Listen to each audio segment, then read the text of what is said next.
When President Roosevelt sent his notable message to Congress 7 years ago, calling attention to the unequal distribution of wealth, and recommending high progressive taxes upon estates at the death of the owners, the writer sent him a copy of The Gospel of Wealth. The president wrote in reply that he was, quote, greatly struck with the fact that 17 years ago, you had it all, end quote. This led the writer to proceed a step further and add another chapter which appeared in 1906. In like manner, the writer held and expressed advanced views upon labor and land before he could be ranked as one of the multimillionaires. He cannot therefore be regarded as only a recent convert to some of the doctrines which are now promulgated so freely. As time has only served to confirm the views then expressed, it is believed that readers will prefer to learn what was written before these questions had come so prominently to the front. The unequal distribution of wealth lies at the root of the present socialistic activity. This is no surprise to the writer. It was bound to force itself to the front, because exhibiting extremes unknown before, it has become one of the crying evils of our day. In the world's progress, scientific discoverers and mechanical inventors appeared and adapted the forces and materials of nature to the uses of man, followed by the commercial and industrial age in which we live, in which wealth has been produced as if by magic, and fallen largely to the captains of industry, greatly to their own surprise. Multimillionaires, a new genus, have appeared, laden with fortunes of such magnitude as the past knew nothing of. The extremes in the distribution of wealth have never been so great as they are today, although salaries and wages have never been so high. This has naturally attracted the attention of the wage earners and others not deluged by the golden showers, and the socialist budget appears as one of the remedies proposed. In The Gospel of Wealth, 1889, the writer advocated graduated taxation upon estates at death of owners, saying, the growing disposition to tax more and more heavily large estates left at death is a cheering indication of the growth of a salutary change in public opinion. The state of Pennsylvania now takes, subject to some exceptions, 1/10 of the property left by its citizens. The budget presented in the British Parliament the other day proposes to increase the death duties, and, most significant of all, the new tax is to be graduated. Of all forms of taxation, this seems the wisest. Men who continue hoarding great sums all their lives, the proper use of which for public ends would work good to the community from which it chiefly came, should be made to feel that the community, in the form of the state, cannot thus be deprived of its proper share. By taxing estates heavily at death, the state marks its condemnation of the selfish millionaire's unworthy life. It is desirable that nations should go much further in this direction. Indeed, it is difficult to set bounds to the share of a rich man's estate, which should go at his death to the public for the agency of the state. And by all means such taxes should be graduated, beginning at nothing upon moderate sums to dependents, and increasing rapidly as the amounts swell, until of the millionaire's hoard, as of Shylock's at least, the other half comes to the privy coffer of the state. This policy would work powerfully to induce the rich man to attend to the administration of wealth during his life, which is the end that society should always have in view as being by far the most fruitful for the people. Nor need it be feared that this policy would sap the root of enterprise and render men less anxious to accumulate. For, to the class whose ambition it is to leave great fortunes and be talked about after death, it will be even more attractive, and indeed a somewhat nobler ambition, to have enormous sums paid over to the state from their fortunes. Long entertaining such views, there is nothing in the socialist budget, as presented by Mr. Snowden in the Labor Ideal series, which does not commend itself to the writer. It will be noticed it proposes, as the Gospel of Wealth did 19 years ago, that 1/2 of the deceased millionaire's hoard should go to the state when the estate exceeds $5 million. Mr. Snowden's protest against indirect taxation of commodities is also sound because this favors the rich. One individual does not consume much more of these than another, while the ability of the rich to pay duties is infinitely greater than that of the masses. The American, British, and German tariffs present a great contrast, much to the benefit of the masses of the American people. And this, although America, like Germany, is protective, and Britain is free trade. America taxes imports heavily, but these are the luxuries of the rich, which the masses do not consume. The American masses eat, wear, drink, smoke American products. Only the rich wear foreign silks, linens, fine cottons, broadcloths, etc., drink French wines, or smoke Havana tobacco.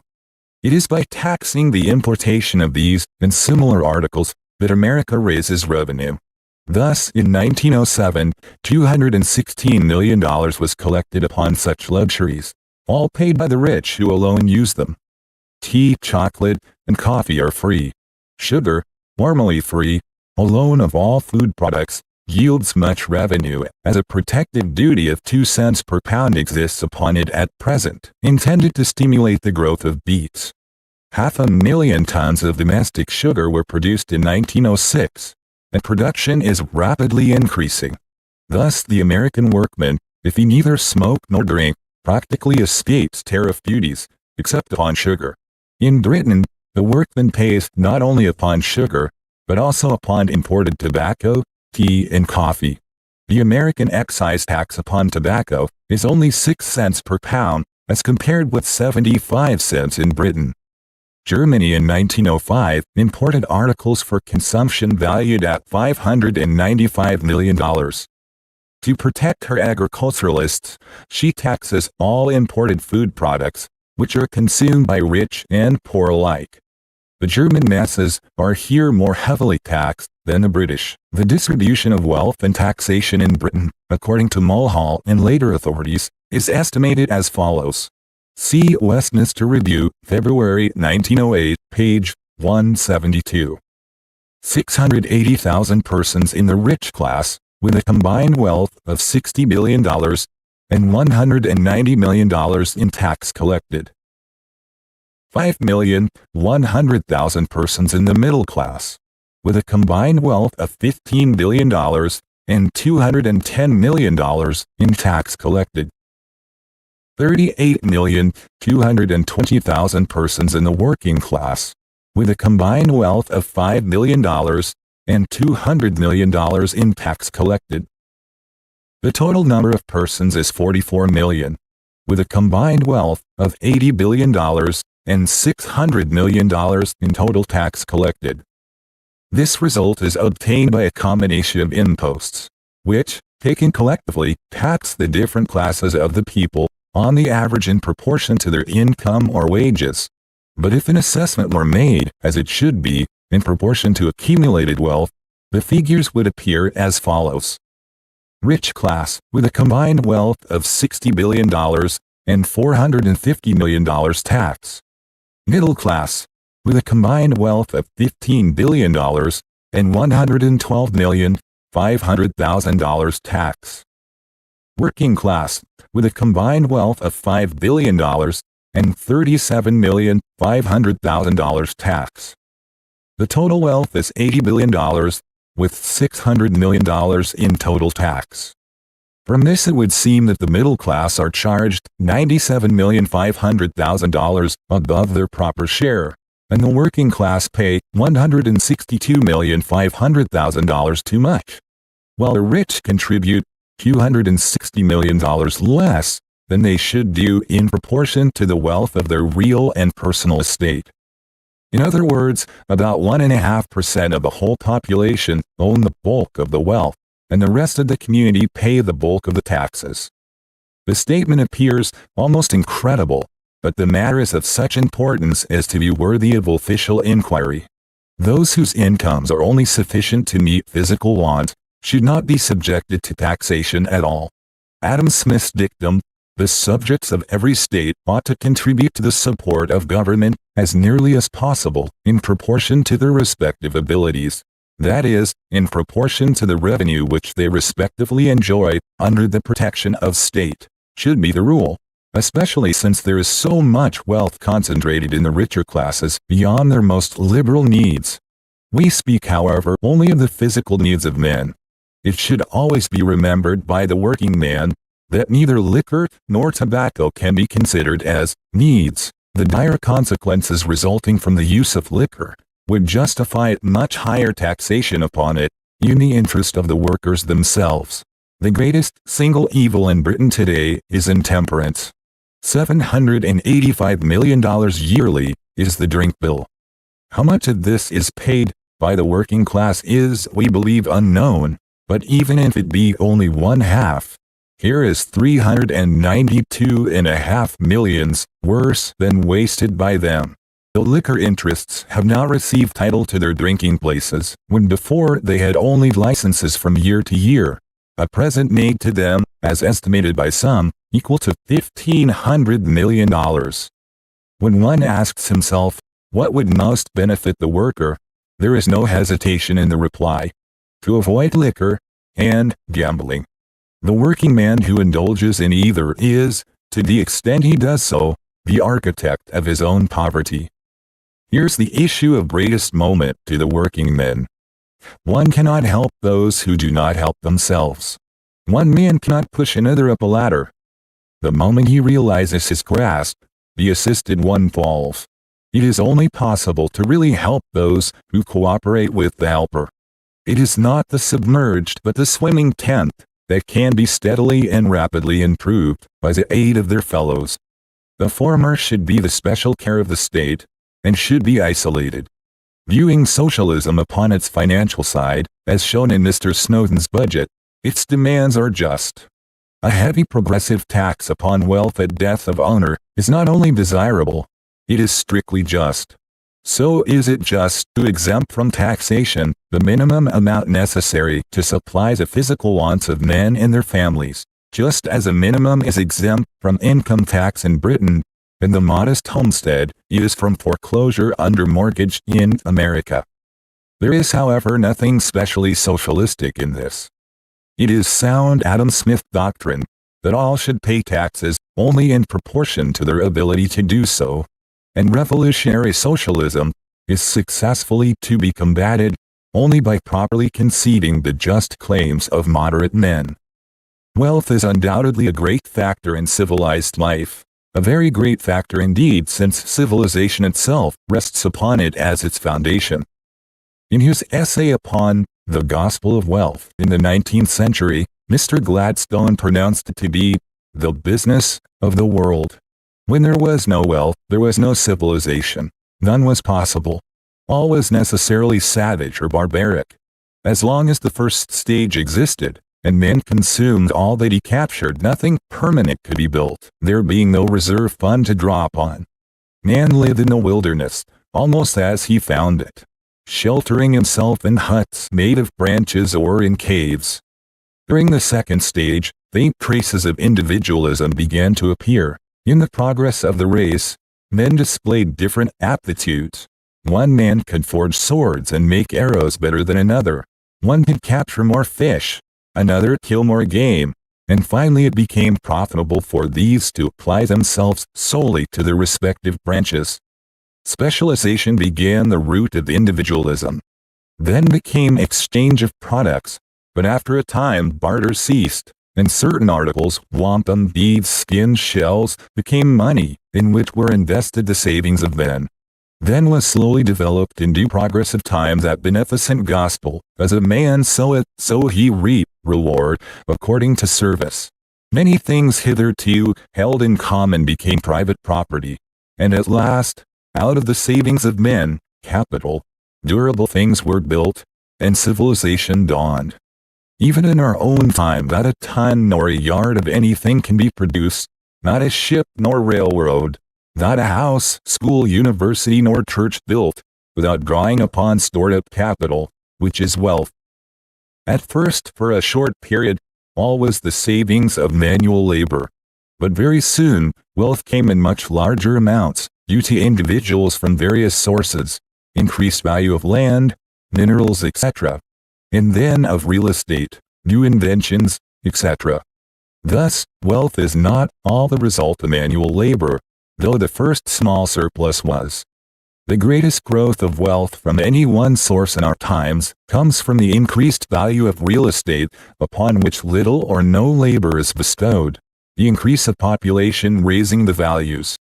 According to McPherson, author of Carlyle and Adam Smith, in the famous Scots series, we have to charge the greatest of economists, Adam Smith himself, with having made a slip to the effect that the wealth of a nation is the creation of labor, out of which sprang the other error that labor is the measure of the exchangeable value of commodities. Marx took up these mistaken ideas and justly decided that they led to the conclusion that capitalistic profit is simply the surplus value obtained from unpaid labor. In extenuation of Smith's slip, it should be remembered that in his day, our system of gigantic production in huge establishments had not begun. People generally labored in their own homes, and wealth accumulated slowly. All is changed, and Marx's theory is abandoned by the leading socialists today who reject his special contributions to pure economics. His theory of value meets with little support. But the great mass of socialistic working men have not yet reached this stage. Still, the error, having been wounded, must soon die among its worshippers, as error always does. It is easily demonstrated to be an error. For instance, the greatest increase of any single department in wealth arises from increased value of land. The rateable value of the City of London in 1870 was £2,266,842, or $11,334,210, and is now £5,451,820, or $27,259,100. The corresponding figures for the whole metropolis are £18,719,237, or $93,596,185, and £44,351,000, or $221,755,000. The valuation of New York City has increased from $4,751,532,826 in 1903 to $6,240,480,602 in 1907. In the whole of the United States, as quoted elsewhere, the census shows that from 1890 to 1900, the value of real estate increased from $39,544,544,333 to $52,537,628,164, an increase of $12,993,083,831, 3.5 times the national debt of Britain. It is clear that wealth mainly created by increase of population is not to be credited to labor, for little additional labor was expended. The labor of tilling the soil was compensated for by the crops, and did not add to the valuation. That value depends upon and is the result of labor can be exploded thus. The late Duke Sutherland, in his praiseworthy desire to improve conditions upon his vast Highland estates, by making the land support his people at home, expended for years the labor of many men and vast sums in the effort. Few dollars of value were created. The effort failed. Chantry spends a year upon a statue, and it brings $5,000. Another man works twice as long and twice as hard, yet his statue is practically worthless. Both labored, but purchasers wanted the one statue and did not want the other. Thus the wants of the purchaser, and not the labor expended, fixes value. So with all forms of labor. If there be a demand, i.e. a purchaser, for it at a certain price, for price is a potent factor, what labor produces has value. If not, labor expended is labor lost. The result is that labor is not employed upon articles not in demand. Thus labor neither creates nor fixes value. The law of supply and demand does so. The employer engaged in manufacturing is compelled to meet the wants of the people, his customers. The interest of the employer and employee, capital and labor in doing so are mutual, not antagonistic. Marx predicted that machinery would extend the hours of labor and depress wages so much that he foresaw the time when employers would get the labor of a whole family for what they had paid for the head alone. He denied that any share of increased profits could fall to the workers so long as capital had control of machinery. The reverse of all this has been the result. Hours of labor have been reduced, wages increased, and a great advance has been made in the position of wage earners under the new conditions of production. The proofs of this gratifying result, especially during the past 20 years, are among the most welcome evidences the optimistic well-wisher of the working class receives that all goes well, though not quite so fast as we and other reformers most ardently wish. After making full allowance for differences in men, it still remains true that contrasts in their wealth are infinitely greater than those existing between them in their different qualities, abilities, education, and, except the supreme few, their contributions to the world's work. It should be remembered always that wealth is not chiefly the product of the individual under present conditions, but largely the joint product of a community. Let us go to the root of the matter and inquire how fortunes are created, whence and how they arise. This, the writer has recently attempted to do in the following manner. Imagine an honest, hard-working farmer who finds himself able to give each of his 2 sons a farm. They have married admirable young women of the neighborhood, of good kith and kin, friends from youth, no mistakes about their virtues. The sons find farms, one in the center of Manhattan Island, the other beyond Harlem.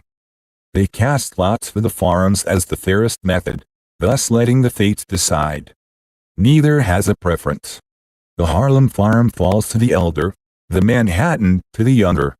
Mark now the problem of wealth, how it develops. A few $100s buys the farms, and the loving brothers set out for themselves. They are respected by all, loved by their intimates.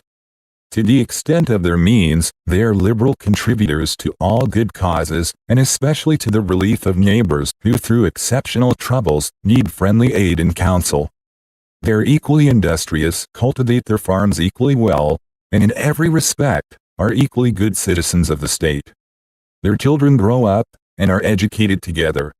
The growth of New York City northward soon makes the children of the younger millionaires, while those of the elder remain simple farmers in comfortable circumstances, but fortunate in this beyond their cousins, still of the class who have to perform some service to their fellows, and thus earn a livelihood. Now, who or what made this difference in wealth? Not labor, not skill, no, nor superior ability, sagacity, nor enterprise, nor greater public service. The community created the millionaire's wealth.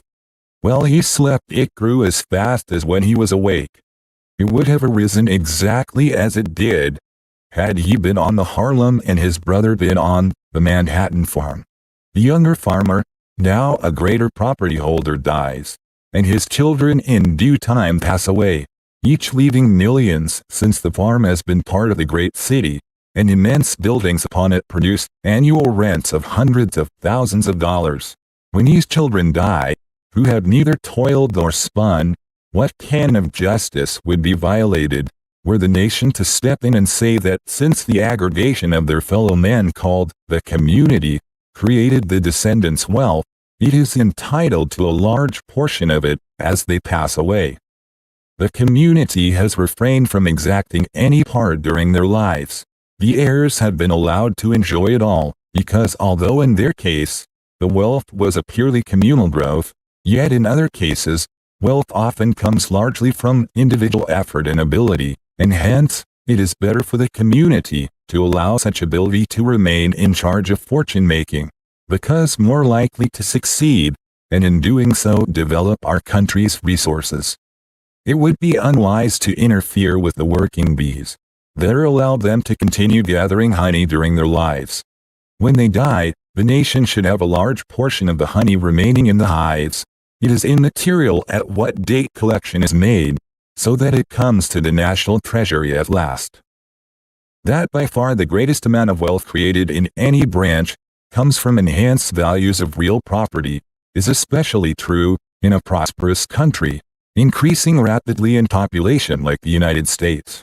The census shows that from 1890 to 1900, the value of real estate increased from $39,544,544,333 to $52,537,628,164, an increase of $12,993,083,831, $1,300,000,000 per year, over $3,500,000 per day. The obvious creator of this wealth is not the individual, but the community, as we see in the case of the two brother farmers. Property may pass through many proprietors, each paying more for it than his predecessor, but whether each succeeding owner sells to his successor at a profit depends almost solely upon whether the surrounding population increases. Let population remain stationary, and so does values of property. Let it decline, and values fall even more rapidly. In other words, increased population, the community, increases the wealth in each successive generation. Decrease of population reduces it. And this law holds in the whole of that vast and greatest field of wealth, real estate. In no other field is the making of wealth so greatly dependent upon the community, so little upon the owner, who may wholly neglect it without injury. Therefore, no other form of wealth should contribute to the nation so generously.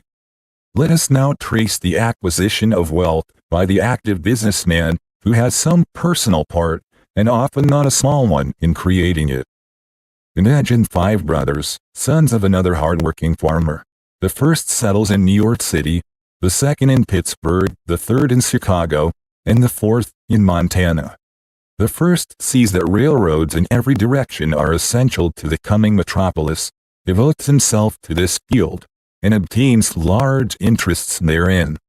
As the population of the country increases, and that of New York City bounds ahead into the millions, these lines of transport laden with traffic justify increasing bonded debt. Having the figures under his eye, he sees that the shares of these railways are sure to become dividend-paying, that even already there are surplus earnings beyond the bonded interest, which, if not needed for pressing extensions, could be paid in dividends and make the stock par. He strains his credit, borrows great sums, buys the shares when prices are low, and floating upon a tidal wave of swelling prosperity caused by the increased traffic of rapidly increasing communities, he soon becomes a multimillionaire. And at his death, his children are all left millionaires. In the consolidation of the various short lines into one great whole, there was margin for a stupendous increase of capital. And in other collateral fields, there lay numerous opportunities for profitable exploitation, all, however, dependent upon an expanding population for increased values. Now, while the founder of the family must be credited with remarkable ability, and with having done the state some service in his day and generation, it cannot be denied that the chief creators of his wealth were the increasing communities along the railroads, which gave the traffic that lifted those lines into dividend payers upon a capital far beyond their actual cost. In the work and its profits, the nation was an essential partner, and is equally entitled with the individual to share in the dividends. The second son is so fortunate as to settle in Pittsburgh when it had been just discovered that some of the coal fields, of which it is the center, produced a coking coal admirably adapted for iron ore smelting. Another vein easily mined proved the splendid steam coal. Small iron mills soon sprang up. Everything indicated that here indeed was the future iron city, where steel could be produced more cheaply than any other location in the world. Naturally, his attention was turned in this direction. He wooed the genius of the place. This was not anything extraordinarily clever. It was in the air. He is entitled to credit for having abiding faith in the future of his country and its steel, and for risking with his young companions not only all he had, which was little or nothing, but all they could induce timid bankers to lend them from time to time. He and his partners built mills and furnaces, and finally owned a large concern making millions yearly. This son and his partners looked ahead. They visited other lands and noted conditions, and finally concluded that a large supply of raw materials was the key to permanent prosperity. Accordingly, they bought or leased many mines of iron ore, made thousands of acres of coal, and of limestone, and also of natural gas territory, and at last had for many long years a full supply of all minerals required to produce iron and steel. This was sound policy, but it did not require genius, only intelligent study, foresight, and good judgment to see that. They did not produce these minerals. They saw them lying around open for sale at prices that are now deemed only nominal. Much of the wealth of the concern came from these minerals, which were once the public property of the community, and were easily secured by this fortunate son and his partners upon trifling royalties. Their venture was made profitable by the demand for their products, iron and steel, from expanding population engaged in settling a new continent. Without new populous communities far and near, no millionairedom was possible for them.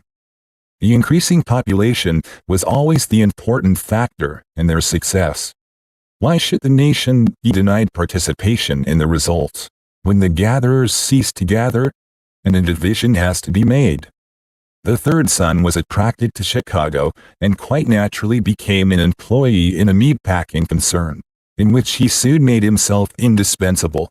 A small interest in the business was finally won by him, and he rose in due time to millionairedom. Just as the population of the country swelled. If Chicago today, and our country generally, had only the population of early days, there could have been no great fortune for the third son. Here as before, it was the magnitude of the business based solely upon the wants of the population that swelled the yearly profits and produced prodigious fortunes. The fourth son, attracted by the stories of Hecula and Calumet, and other rich mines, which far surpassed the wealth of Ormus or of Ind, settled in Montana, and was lucky after some years of rude experience. His ventures gave him the coveted millionairedom. The amount of copper and silver required by the teeming population of the country and other lands kept prices high, and hence his enormous profits mined from the land, for which only a trifle was paid to the general government. Not so long ago, he did not create his wealth. He only dug it out of the mine as the demands of the people gave value to the previously worthless stones. Here especially, we cannot but feel that the people who created the value should share the dividends when these must pass into other hands. The fifth son had a melancholy career. He settled in New York City while young, and unfortunately began his labors in a stockbroker's office, where he soon became absorbed in the fluctuations of the exchange, while his fond mother proudly announced to all she met that he was in business. From this, the step was easy to taking chances with his small earnings. His gambling adventures proved successful. It was an era of rising values, and he soon acquired wealth without increasing values.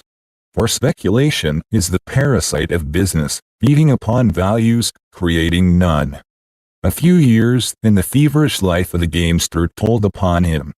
He was led into a scheme to corner a certain stock, and, as was to have been expected, he found that men who will conspire to entrap others will not hesitate to deceive their partners upon occasion, if sure it will pay, and is safe from exposure.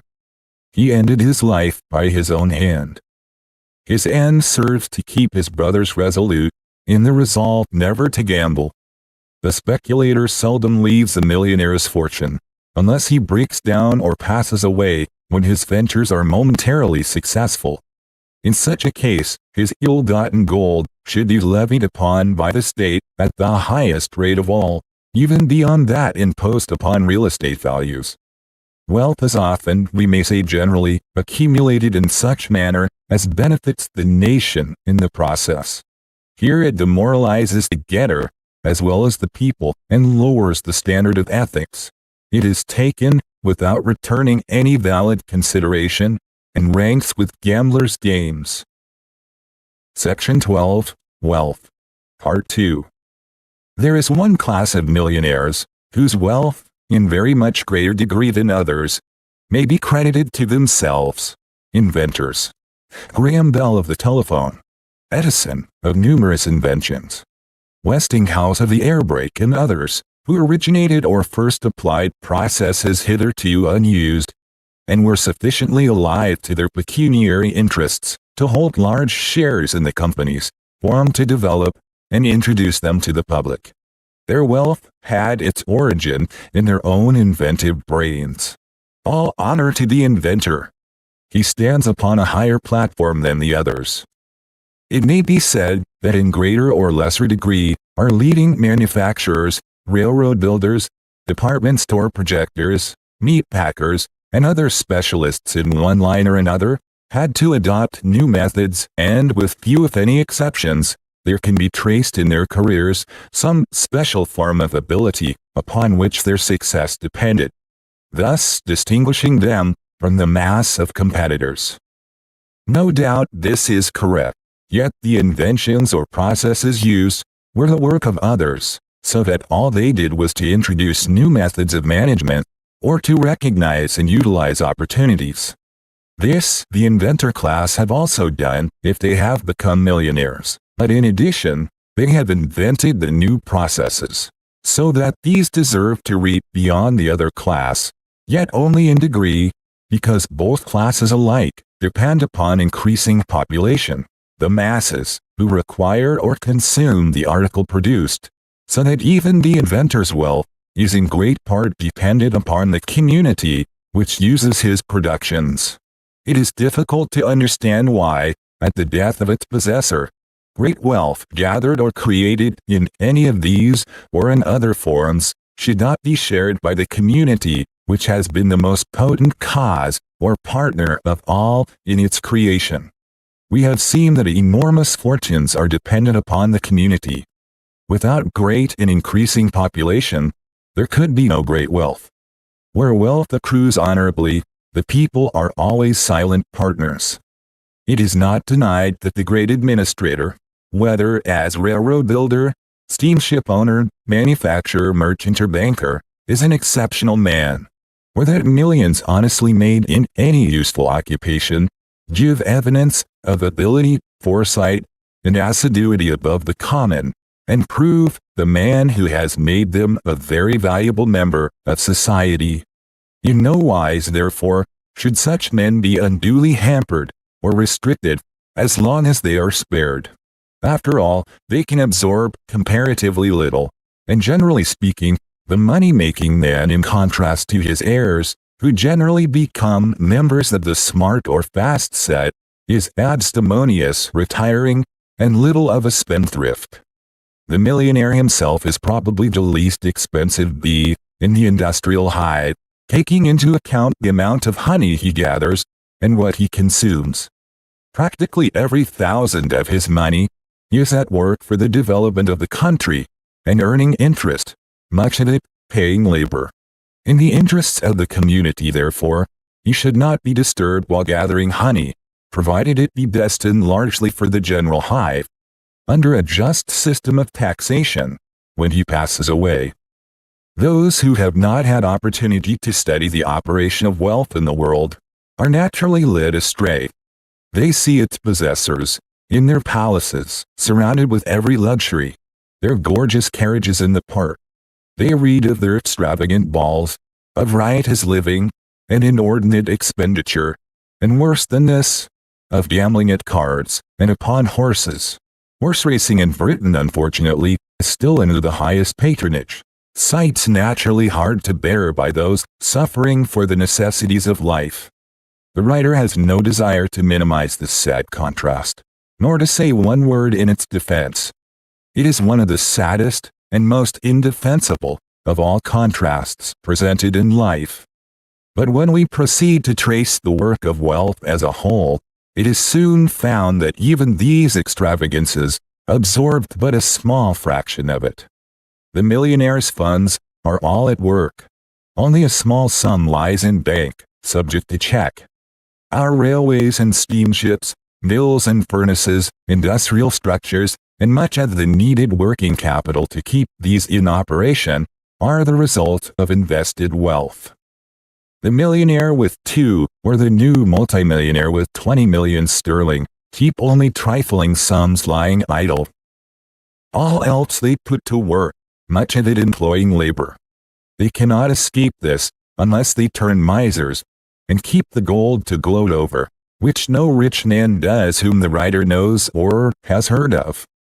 On the contrary, the millionaire as a rule is both mindful and shrewd, more apt than those of smaller fortune to invest his capital carefully. Besides, he is usually a man of simple tastes, and averse to display. Whatever impressions the workers may receive of the wealthier classes, the fact is indisputable that their surplus money, minus a small fraction, must augment the wage fund, and in some line or other, benefit those who labor. Even their extravagances must in their course contribute to the business of many people struggling to obtain a competence, and hence to employment of labor. Little can be spent by the rich without drawing upon the labor of others, which must be paid for. All that millionaires can get out of life is superior food, raiment, and shelter. Only a very small percentage of all his millions can be absolutely wasted. When the socialist, therefore, speaks of all wealth going back to the state, he proclaims no great change in its mission. The state, sole owner, would use it just as the owners now use all but a fraction of it, that is, invested in some of the multiform ways leading to the reward of labor. It is simply a question whether state as against individual control of wealth would prove more productive, which, judging from the experience of state and individual management so far as yet tested, may gravely be doubted. It could not make much difference to the workers whether the title to wealth rested in the state or in individuals, if the state decided, as individuals do now, to recompense labor according to value as determined by demand, the fairest standard. All would remain very much as now. One would still get 5 talents, 1/10, and a few would get very many talents, and individualism would reign. The bridge has yet to be found that spans the gulf between equal and unequal compensation for varied service. Yet, until this be found, we believe it to be non-existent and impossible to devise. There can be no communism, nor indeed any milder form of socialism to which serious objection need be made by earnest improvers of present conditions, since the absorption of private property and equal compensation, the 2 pillars of revolutionary socialism, are inevitably relegated to the distant future, until a practicable mode of obtaining and managing them be found. We hear far too much these days upon the subject of wealth as the main object of life. Only by the manual working man and poorer classes is money regarded as the great idol of our age, before which all fall prostrate, and this simply because it is their one pressing want, and its acquisition their life work. True, wealth is displacing hereditary rank, which, until our own day, held foremost position in Britain. Now the poor average hereditary peer seeks its alliance and remains of little consequence, unless successful, because compelled to maintain an ostentatious style of living, which, without fortune, is impossible. He bargains for an heiress, because his position depends not upon his merits, but upon her wealth.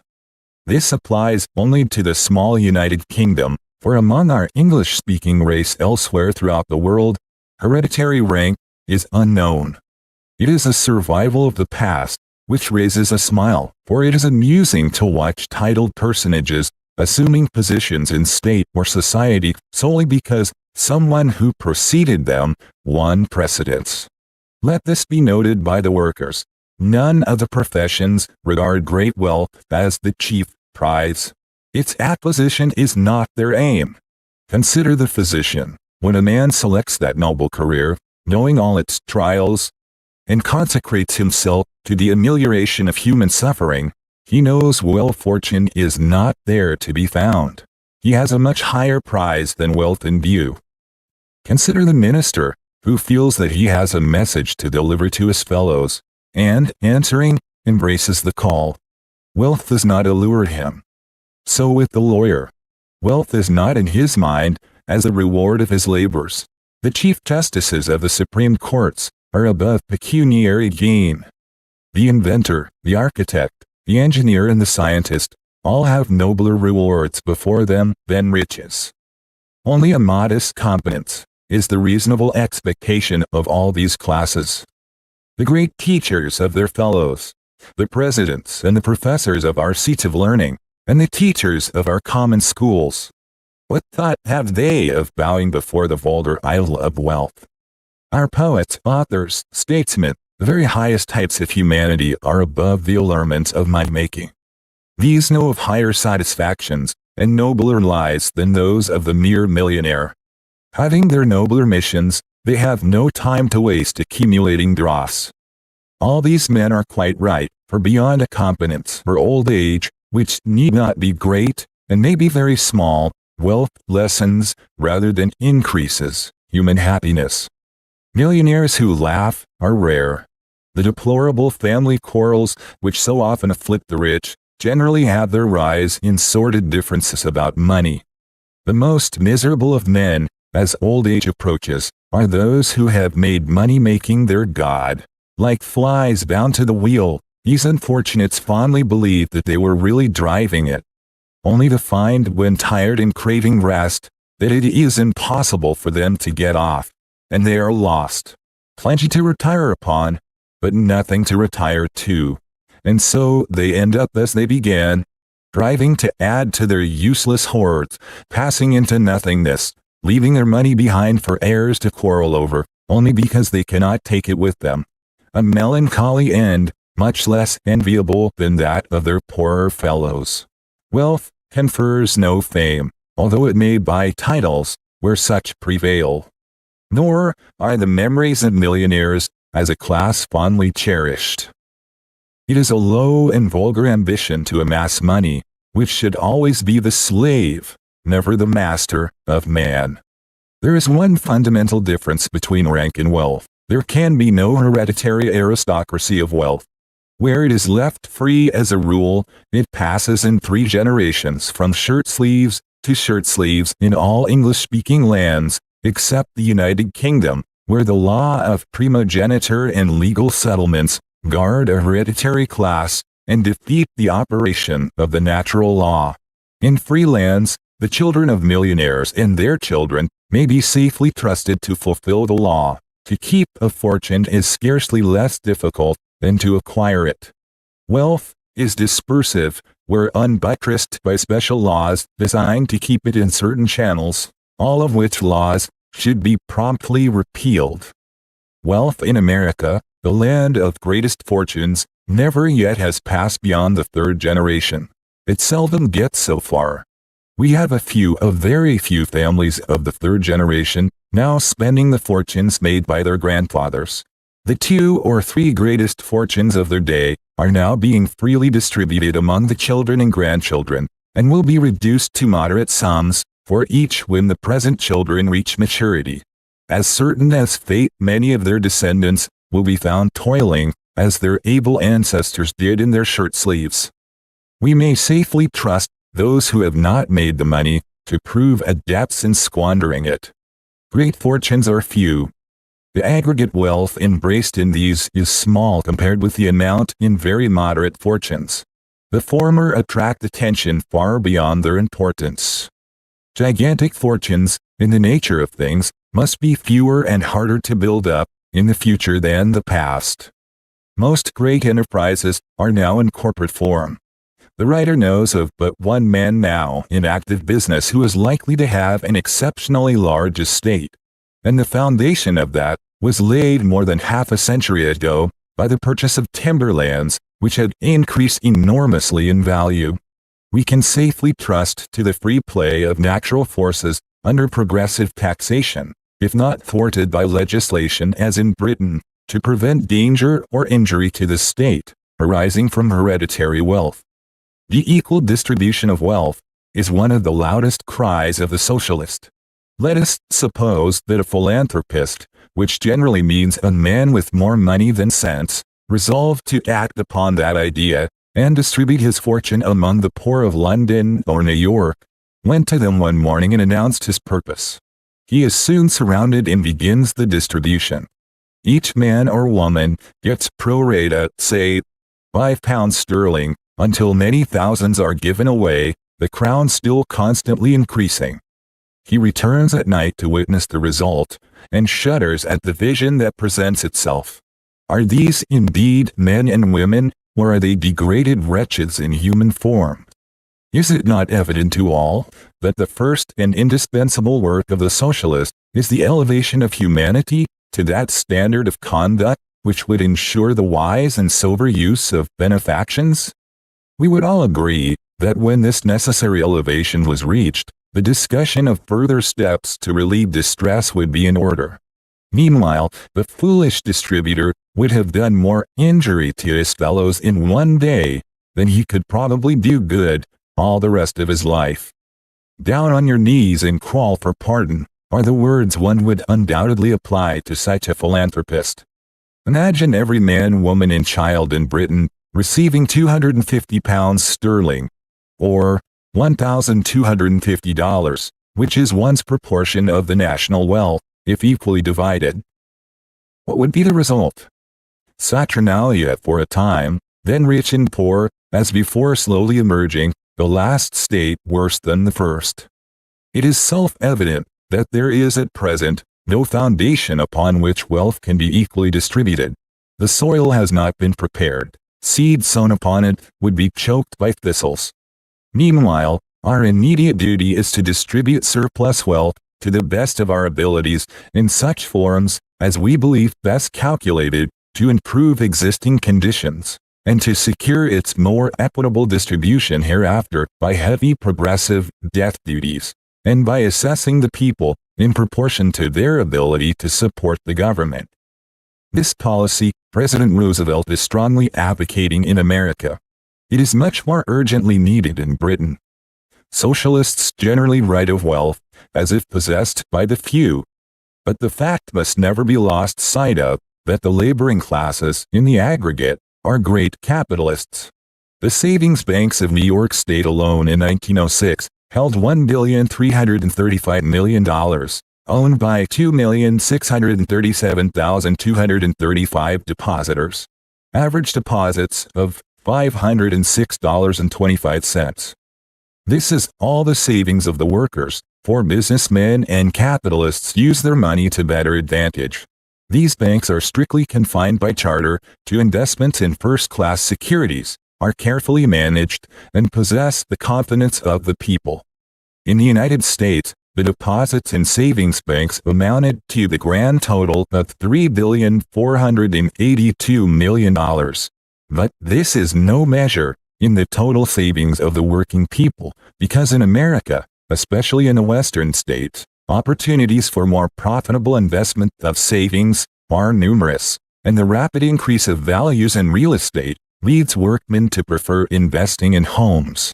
When we consider the vast sums invested by the workers in homes, insurance cooperative, and friendly societies and in other ways, and add these to the foregoing, the problem which the socialist writes about so glibly, of transferring all wealth to the state, begins to assume its true proportions. We quote from The Service of Friendly Societies by Alexander Cargill. Quote, "Here is as brief a summary as possible of the position of the registered societies throughout the country, I mean in Great Britain and Ireland, as at the date of the last public return, namely 31st December 1902.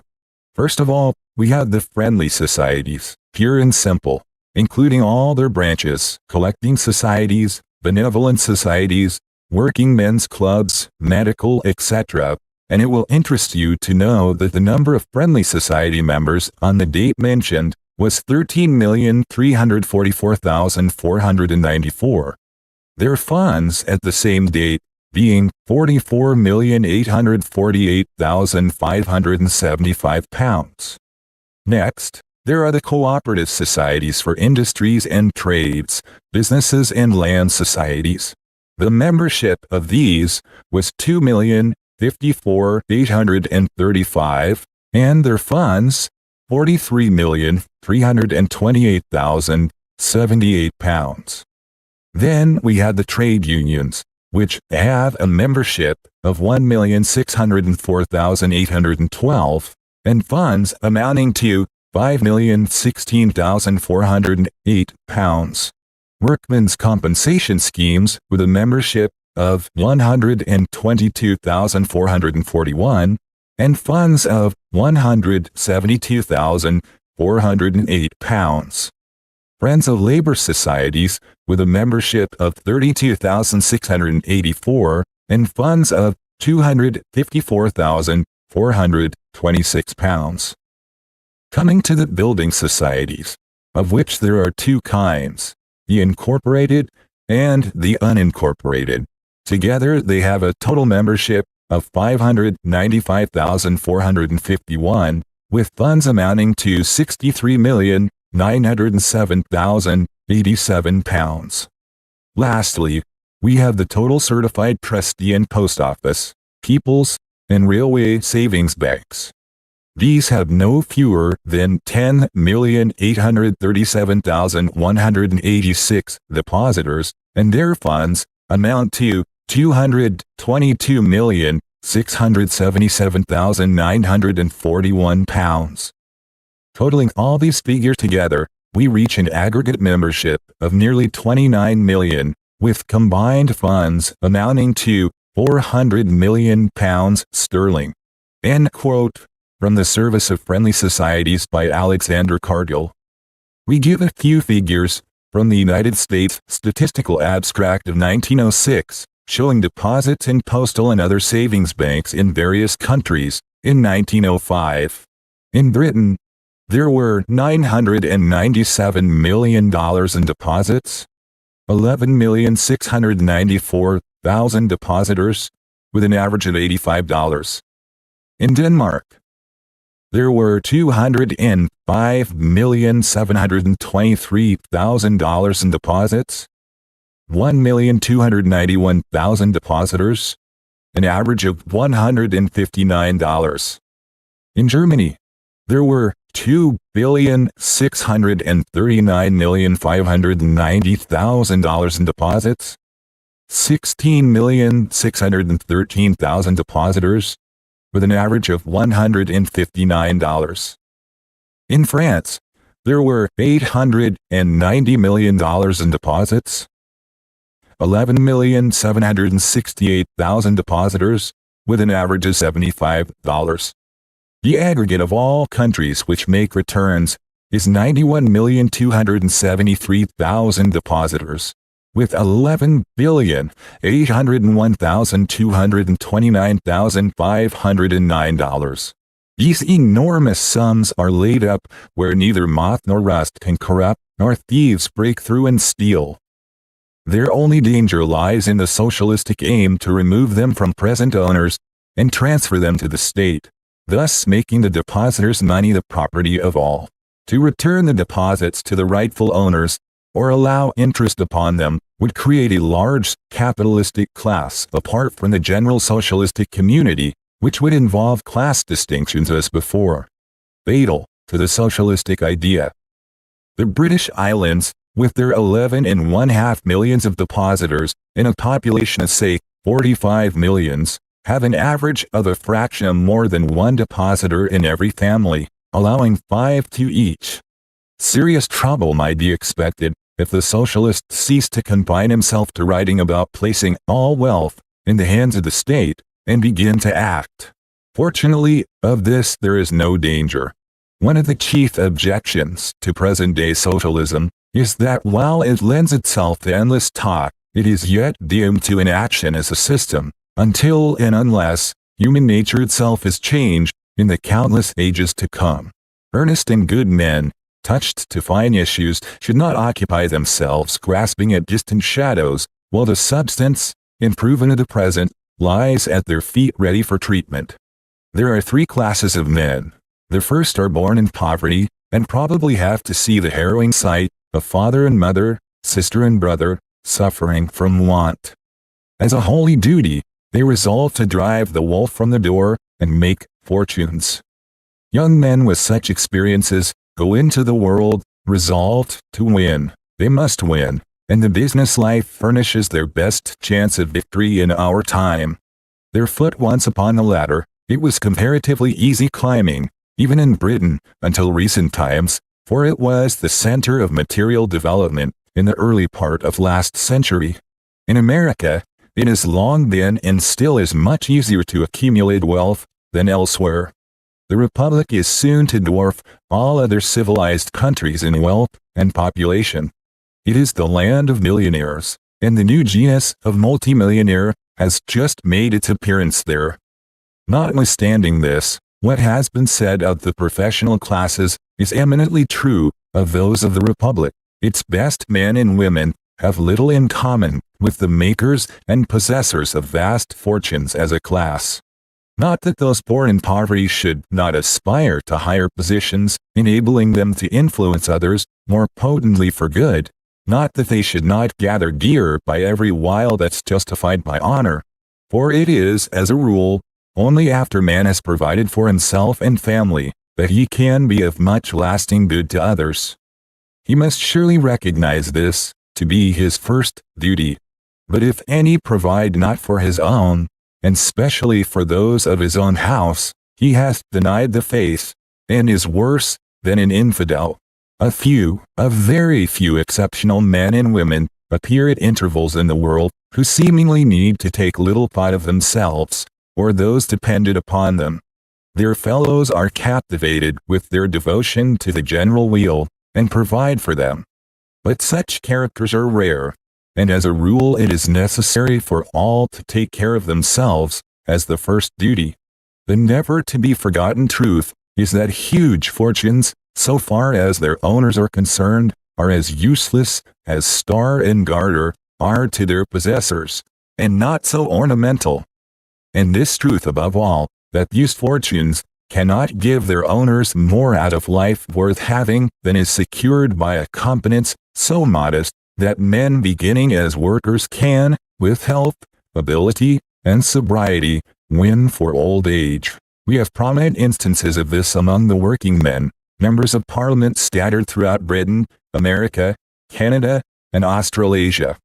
John Burns, Cabinet Minister, one of the most remarkable working men. The late Sir Randall Cremer, Thomas Burt, and others stand at the head. Several have reached the highest office upon earth, the presidency of the majority of the English-speaking people. This is only what we have right to expect, for not a few of the greatest geniuses have been manual workers. In new countries, millions of men who began as manual workers have achieved moderate competence.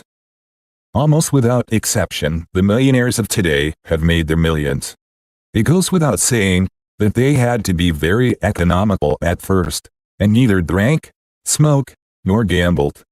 One, when asked how he made his first 1,000, replied, "That's very simple. I didn't spend it." The second class of men court fame, not so mercenary but vainer than the first. Their sole desire, as expressed by Hotspur, quote, "Methinks it were an easy task to pluck bright honor from yon pale-faced moon, or at a bound to dive into the vasty deep, and drag up drowned honor by the locks, so I might without co-rival wear all her dignities." And so, the vain peacock struts across the stage.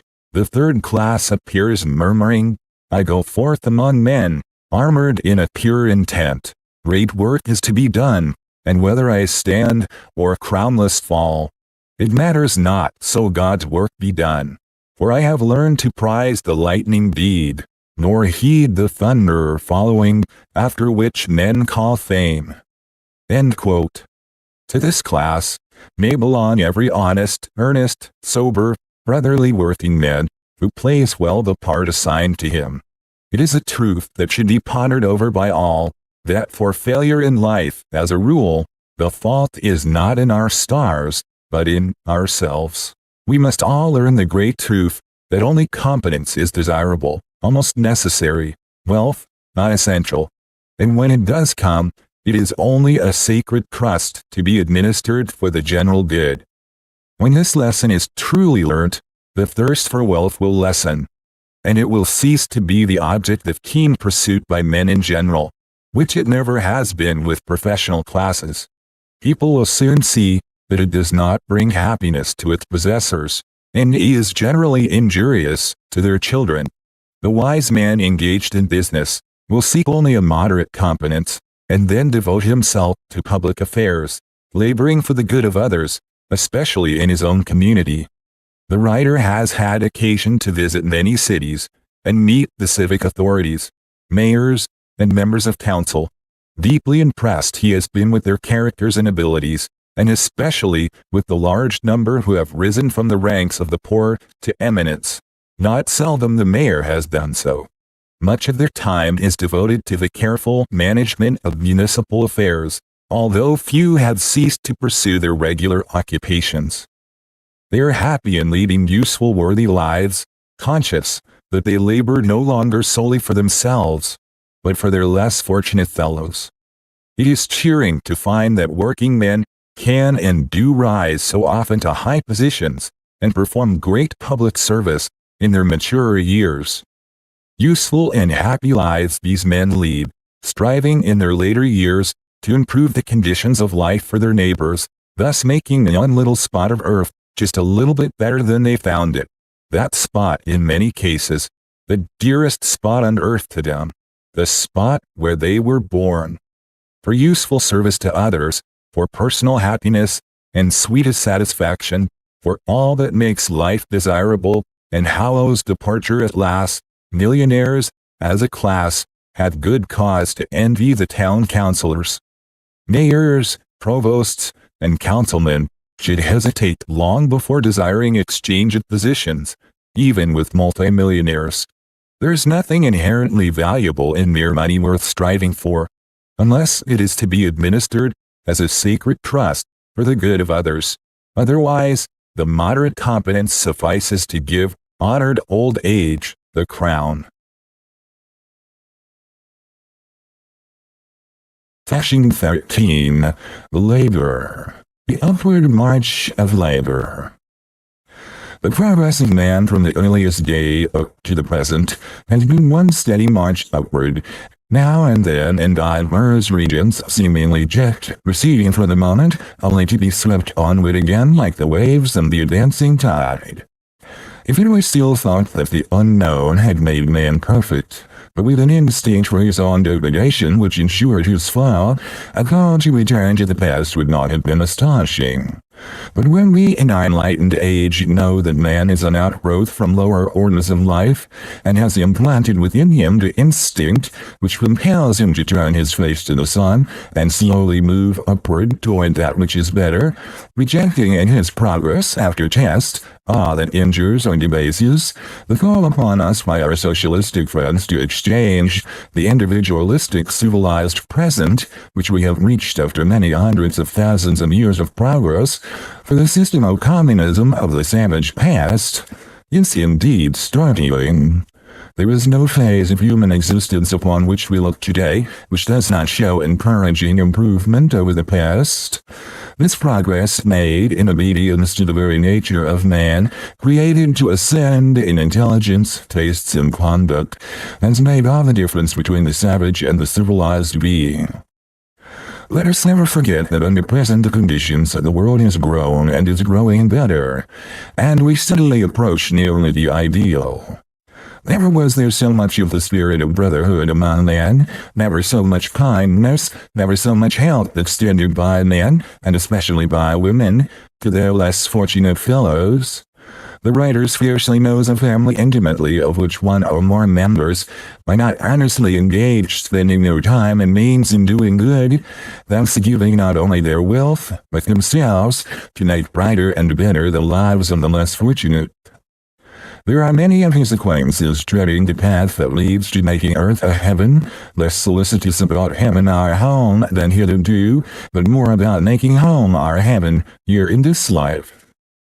Many indeed in our day will merit the epitaph, if there's another world he lives in bliss, if there be none he may be best of this. It is not therefore to the savage past that we should look for guidance. The part of wisdom is to hold fast to that which has proven itself good, and to keep on as we have been doing. Marching upward, the race is not led by the multitude, but by a few exceptional natures, just as all orders of vegetation have been and are improved by the exceptional plants, from the sour crab to the apple of today, from the lava apple in America of the past generation to our succulent tomato. Exceptional plants arose, and from these came others.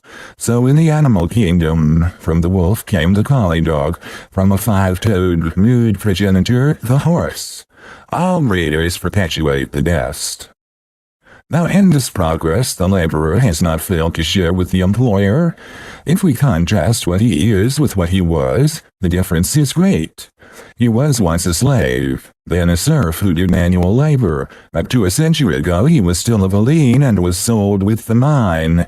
That is, he could not leave it without the consent of the proprietor. Till recent times he was not paid in cash. Now he is a freeman and sells the labor the mine owner buys, both equally independent. In Dunfermline, some time ago, the writer visited the cottage gardens, for which prizes are given, with the secretary of the Horticultural Society, who is a working coal miner and a credit to labor. He remarked that the masters and miners were that day conferring upon the wage question. Only 100 years ago, the writer replied, your forefathers would have been transferred with the mines in case of sale. Now, masters and men meet today as equals, buyers and sellers. What would be thought if the masters proposed a return to the old conditions? With a twinkle in the eye, never to be forgotten, came the words, aye, there would be two in Dunbar, then I'm thinking. With their trade unions, cash payments, masters of themselves and their labor, it is clear that working men have shared in the general advance. The wand of progress has not passed them by untouched, nor are we without evidence that the march of their improvement is not to stop. Following the same course with labor as with wealth, the writer will make free use of what he has said in years gone by, rather than give his views in new form, since they remain today substantially as they were then expressed. From An Employer's View of the Labor Question, Forum, April 1886, quote, the influence of trades unions upon the relations between the employer and employed have been much discussed. Some establishments in America have refused to recognize the right of the men to form themselves into these unions, although I am not aware that any concern in England would dare to take this position. This policy, however, may be regarded as only a temporary phase of the situation. The right of the working men to combine and to form trades unions is no less sacred than the right of the manufacturer to enter into associations and conferences with his fellows, and it must be sooner or later conceded. Indeed, it gives one but a poor opinion of the American workman if he permits himself to be deprived of the right which his fellow in England has conquered for himself long since. My experience has been that trades unions, upon the whole, are beneficial both to labor and to capital. They certainly educate the working men and give them a truer conception of the relations of capital and labor than they could otherwise form. The ablest and best workmen eventually come to the front in these organizations, and it may be laid down as a rule that the more intelligent the workmen, the fewer the contests with employers.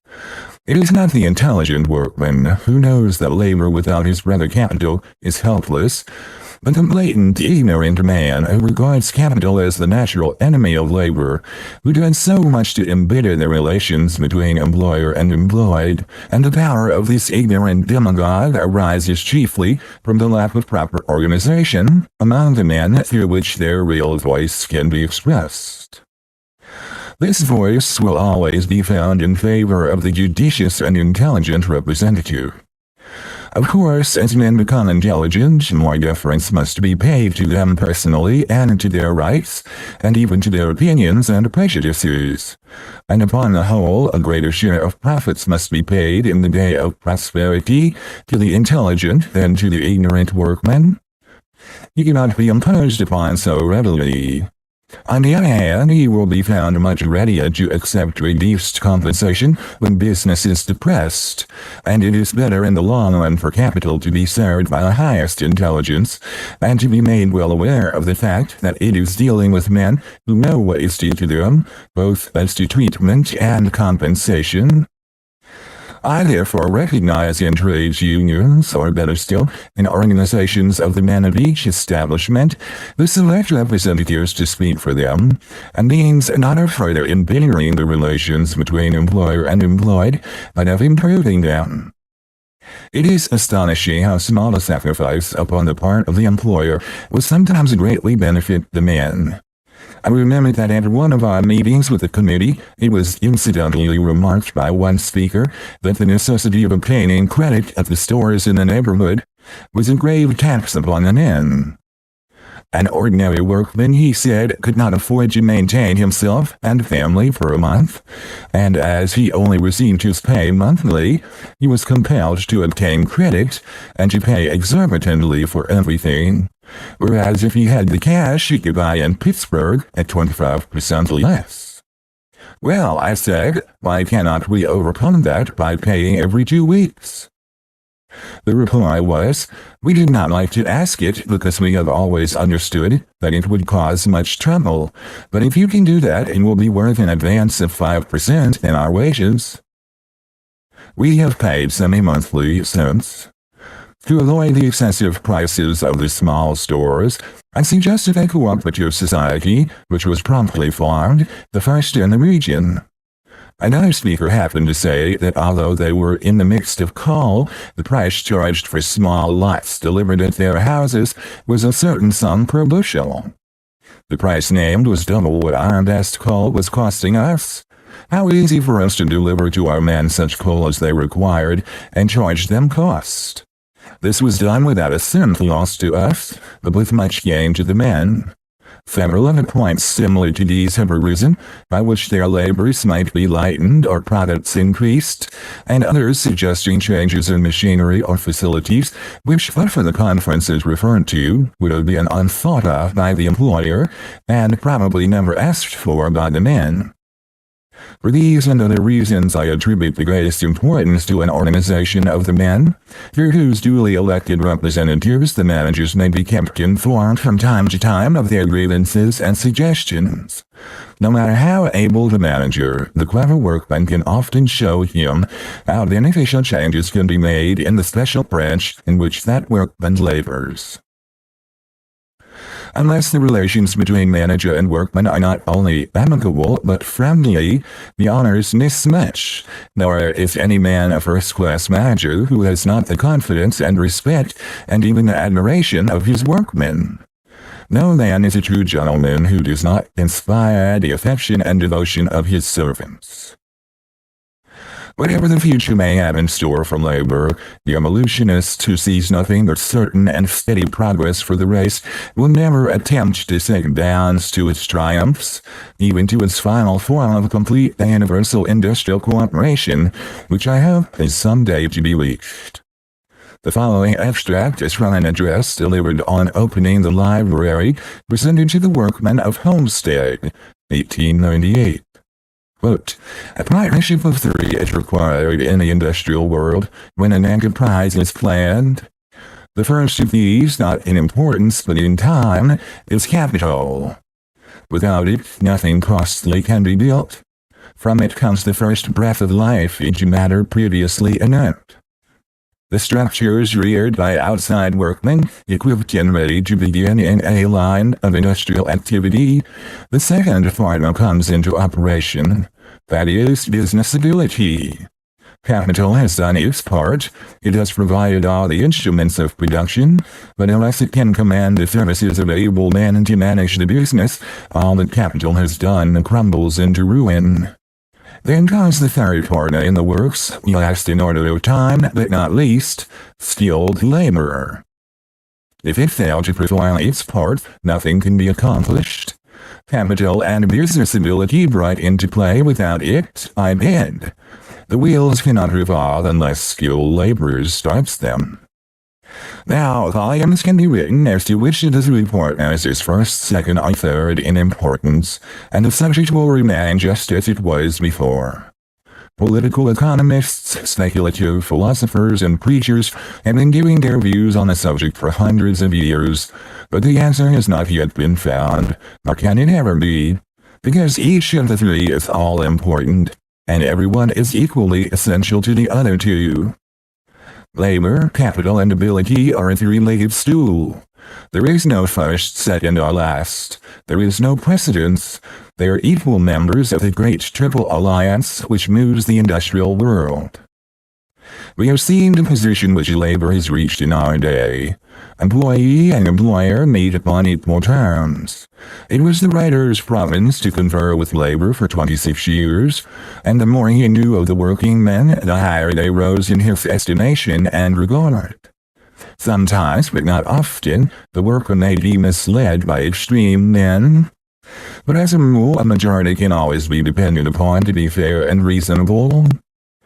The following are extracts from an article this writer published in the Forum, April and August 1886. Quote, "A strike or a lockout is in itself a ridiculous affair. Whether a failure or a success, it gives no direct proof of its justice or injustice. And this resembles war between two nations. It is simply a question of strength and endurance between the contestants. The gauge or battle of the duel is not more senseless as a means of establishing what is just and fair than an industrial strike or lockout. It would be folly to conclude that we have reached any prominent adjustment between capital and labor until strikes and lockouts are as much things of the past as the gauge of battle or the duel had become in the most advanced communities. Among these ideas suggested for their better reconciliation, the first place must be assigned to the idea of cooperation, or the plan by which the workers are to become part owners in enterprises and share their fortunes. There is no doubt that if this could be effected, it would have the same beneficial effect upon the workman which the ownership of land has upon the man who has hitherto tilled the land for another. The sense of ownership would make of him more of a man as regards himself, and hence more of a citizen as regards the Commonwealth. While public sentiment has rightly and unmistakably condemned violence, even in the form for which there is the most excuse, I would have the public give due consideration to the terrible temptation to which the working man on a strike is sometimes subjected. To expect that one dependent upon his daily wage for the necessaries of life will stand by peaceably and see a new man employed in his stead is to expect much. This poor man may have a wife and children dependent upon his labor. Whether medicine for a sick child or even nourishing food for a delicate wife is procurable depends upon his steady employment. In all but a very few departments of labor, it is unnecessary, and I think improper, to subject a man to such an ordeal. In the case of railways and a few other employments, it is of course essential for the public wants that no interruption occur, and in such case substitutes must be employed. But the employer of labor will find it much more to his interest wherever possible to allow his works to remain idle and await the results of a dispute than to employ a class of men that can be induced to take the place of other men who have stopped work. Even the best men as men, or the best men as workers, are thus to be obtained. There is an unwritten law among the best workmen, thou shalt not take thy neighbor's job. No wise employer will lightly lose his old employees. Length of service counts for much in many ways. Calling upon strange men should be the last resort. The writer never attempted to run works with new men. In his opinion, strikes generally arise not so much owing to disputes about wages, as to the lack of knowledge of the one party by the other. The employer does not know the men and their point of view and their troubles, and the men do not know their employer and his troubles. Neither does the employer know the virtues of the working man, nor the working man the good qualities of the employer. Each looks only at one side of the problem. Lack of proper recognition of the workers by the employers as fellow men causes most of the labor disputes. In domestic service, where the two classes, employer and employed, do get to know each other as men and women, there are few quarrels, simply because each finds the other possessed of many endearing traits. Few are the families in which are not found valued servants, living in their old age as members of the household, are pensioned and living nearby in their cottages, often visited. The final relation between capital and labor. Labor and capital partners.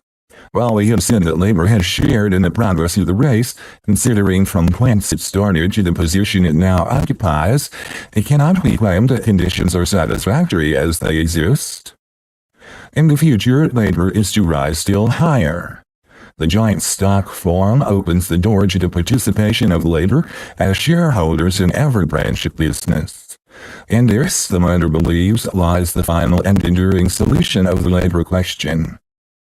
The Carnegie Steel Company made a beginning by making from time to time 40-odd young partners. Only one was related to the original partners, but all were selected on their proved merits after law service. None contributed a penny. Their notes were accepted, payable only out of the profits of the business. Great care was taken to admit workers in the mechanical department, which had hitherto been neglected by employers. The first time a superintendent of one of the works was made a partner attracted attention, but as we kept on admitting men who had risen from their ranks as mechanics, we found it more and more advantageous. The superintendents now sat in conference at the board, with the managers in the office. From this policy sprang the custom of bonuses, awarded yearly to men in subordinate positions who had done exceptional work. This class naturally felt that they were on the upward road to admission as partners, their feet upon the ladder. The problem presented by the combination of many steel works into the one United States Steel Corporation was not altogether new, for individual and corporate management have coexisted since joint stock companies were formed. The former had undoubtedly great advantages over the latter. Able men managing their own works in competition with large bodies of shareholders, employing salaried managers, were certain to distance their corporate competition, and did so. Nothing can stand against the direct management of owners. The United States Steel Corporation realized this, and as a substitute, resolved to adopt the policy of interesting its officers and employees in its shares. Some plan of profit sharing was soon seen to present the best, and indeed the only substitute for individual management. This idea the writer highly approved in his presidential address to the Iron and Steel Institute in London in 1903, but ventured to point out one serious defect. The investments in the shares of the company proposed in the men were to be at the risk of the purchasers. We added that this seems a feature we may, however, expect the corporation to change as experience is gained. Every employee, a shareholder, would prevent most of the disputes between capital and labor, and this chiefly because of the feeling of mutuality which would be created, now, alas, generally lacking.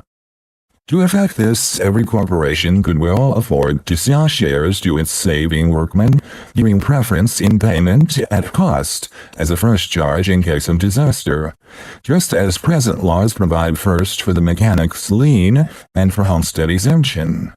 This is due to the working man who necessarily buys the shares without knowledge, and he is asked to buy them not solely for his own advantage, but for the benefit of the company as well, the advantage of both.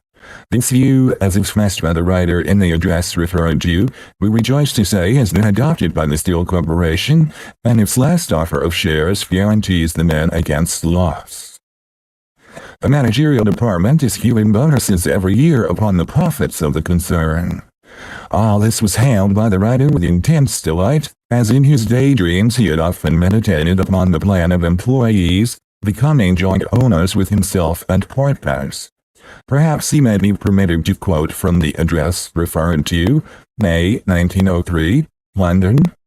Quote, "I cannot speak too highly of this experiment, nor give the steel company too much credit for making it, since it is declared to be in the experimental stage, and subject to future improvement, as all new schemes should be. Its able and progressive author, Mr. George W. Perkins, is to be heartily congratulated. Thus we see, gentlemen, that the world moves on step by step toward better conditions. Just as the mechanical world has changed and improved, so the world of labor has advanced, from the slavery of the laborer to the day of his absolute independence, and now to this day when he begins to take his proper place as the capitalist partner of his employer. We may look forward with hope to the day when it shall be the rule for the workman to be partner with capital, the man of affairs getting his business experience, the workman in the mill his mechanical skill to the company, both owners of the shares and so forth equally interested in the success of their joint efforts, each indispensable, and without whose cooperation success would be impossible. It is a splendid vista along which we are permitted to gaze. Perhaps I may be considered much too sanguine in this forecast, which no doubt will take time to realize. But as the result of my experience, I am convinced that the huge combination and even the moderate corporation has no chance in competition with the partnership which embraces the principal officials and has adopted the system of payment by bonus or reward throughout its works. The latter may be relied upon as a rule to earn handsome dividends in times of depression, during which the former, conducted upon the old plan, will incur actual loss and perhaps land in financial embarrassment. In speaking of corporations, we must not forget, however, that there are many which are corporations in name only, their management being the life work of few owners. These rank with partnerships, and all the advantages of this form.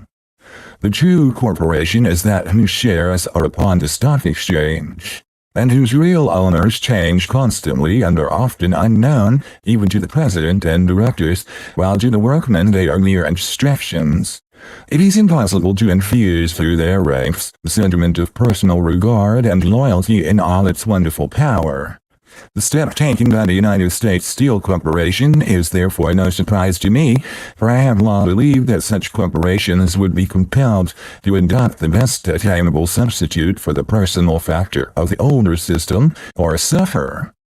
In the sagacious policy of the United States Steel Corporation, I see proof of that opinion. Nor can I suggest a better form than that it has adopted, always provided the workingman shareholder be secured against loss. In the percentage allotted by the plan to reward exceptional officials, we have on a huge corporation perhaps the best substitute attainable for the magic of partnership, which nothing, however, can approach. The reward of department officials may readily be secured under this provision. In the bonus granted yearly upon shares held by the employees, we have proof of regard for them which cannot but tell, and the distribution of shares in the concern among them gives an advantage which so far no partnership even has enjoyed. The latter will no doubt adopt the plan, or find some equivalent, for the workingmen owning shares in absolute security will prove much more valuable than one without such interest, and many incidental advantages will accrue to the company possessed of numerous shareholding employees who may someday see their representatives welcomed to the board of directors. This would prove most conducive to harmony, knowledge of each other on the part of owners and workmen being the best preventive of dissatisfaction. If the investment of the workers' savings be made secure, the rapid extension of the plan seems certain, and can be hailed with unalloyed satisfaction. But in its present form it is obviously incapable of general application, since the officials of few corporations could or would incur the responsibility of inducing their workmen to invest in their shares as a security, and few corporations could or should inspire the needed confidence of labor that these are to enjoy an unbroken career of prosperity, for such has not been the history of manufacturing concerns generally, especially in our field, to which we may well apply the well-known lines of Hudibras. I.e., what perils do environ the man that meddles with cold iron. The idea of making workmen shareholders and dividing a percentage of the profits among those rendering exceptional service will probably encounter the opposition of the extremists on both sides, the violent revolutionist of capitalistic conditions, and the narrow-grasping employer whose creed is to purchase his labor as he does his materials, paying the price agreed upon and ending there. But this opposition will, we believe, amount to little. It will even speak well for the new idea scouted by the extremists and commended by the mass of men who are on neither dangerous edge, but in the middle where usually lies wisdom. Meanwhile, here is the germ of a promising plan, offered as a solution for one of the pressing problems of our age, which may prove capable of development. Let us receive, study, and discuss it with open mind. That the problem will be solved and that the key factors are some day to live in friendly cooperation, let no one doubt. Human society bears a charmed life. It is immortal and was born with the inherent power or instinct as alive its being to solve all problems finally in the best form, and among these none more surely than that vexed question of our day, the relations between these Siamese twins, which must mutually prosper or mutually decay, employer and employed, capital and labor. $2.5 million worth of additional stock was offered by the steel company to workmen this year, 1908, and all taken, and 25,000 more of the employees applied for shares, many for one share only, and these are to be provided so that nearly 100,000 workmen of this company are soon to be shareholders, i.e., part owners having a right to vote with their fellow proprietors and sharing in the profits. These workers have their feet upon the ladder and are bound to rise. They are very likely to save and invest more and more. This is the answer reached by abolition under present conditions. To pessimists and revolutionists, which our socialist friends should ponder well. The strict political economist of our day may look askance at the idea of a minimum wage and a guarantee for the workmen against loss upon their shares in companies in which they hold a minority interest. But whatever final form the merger of labor and capital may assume in the distant future, these features seem to be essential under present conditions. If taxation should be by only according to ability to pay, it is not wholly unreasonable that the workman should not be subject to loss. For having only a minimum wage, he has no ability to incur loss. The exemption of a stated sum from income tax in Britain, and in America the exemption of a small homestead, are examples of this principle. Should the workman hold the majority of shares and really manage the business, exemption from sharing loss should cease. This is only a beginning. The Filing Stores of Boston, a shareholding company employing 700 to 900 men, has gone farthest of all in the direction of making its employees joint owners. The capital stock is held only by employees, and is returned to the corporation at its value should the employee leave the service. Every share of stock belongs to someone working in the stores. The most important advance is that all questions are submitted to arbitration, not only complaints of disputes, but wages, scope of work, and tenure of employment. More than 400 cases of arbitration have arisen, and the result is that both managers and employees have been satisfied that this is the true plan. When an employee is discharged, he has the right to appeal to an arbitration board composed of fellow employees of different grades. All wage disputes have been satisfactorily settled. There is a profit-sharing department, having nothing to do with wages, which has been able to distribute varying amounts each year. There is also a welfare committee of the shareholders, which manages a clubhouse and maintains lunch and recreation rooms. The insurance committee furnishes 5 classes of assurance at cost. 2/3 of the workers are insured. The bank pays 5% upon deposits of employees, which are guaranteed by the corporation. The publication committee issues a monthly paper. Many features of a social and educational nature are enjoyed by the employees throughout the year, and an atmosphere has been produced of great value to the business and to the members. It may be added that the filing stores are not excelled if equaled in making profits. Their goods are turned over 10 times some years, 6 or 7 times being the average, and the stores are among the foremost and best known in Boston. No doubt the brothers Fileen are remarkable men, and recognized leaders in this work, but we may expect their example to impress others, particularly since their profit-sharing and stock-owning plans have been vindicated by unusual success from every point of view, particularly in improving the relations between employers and employees.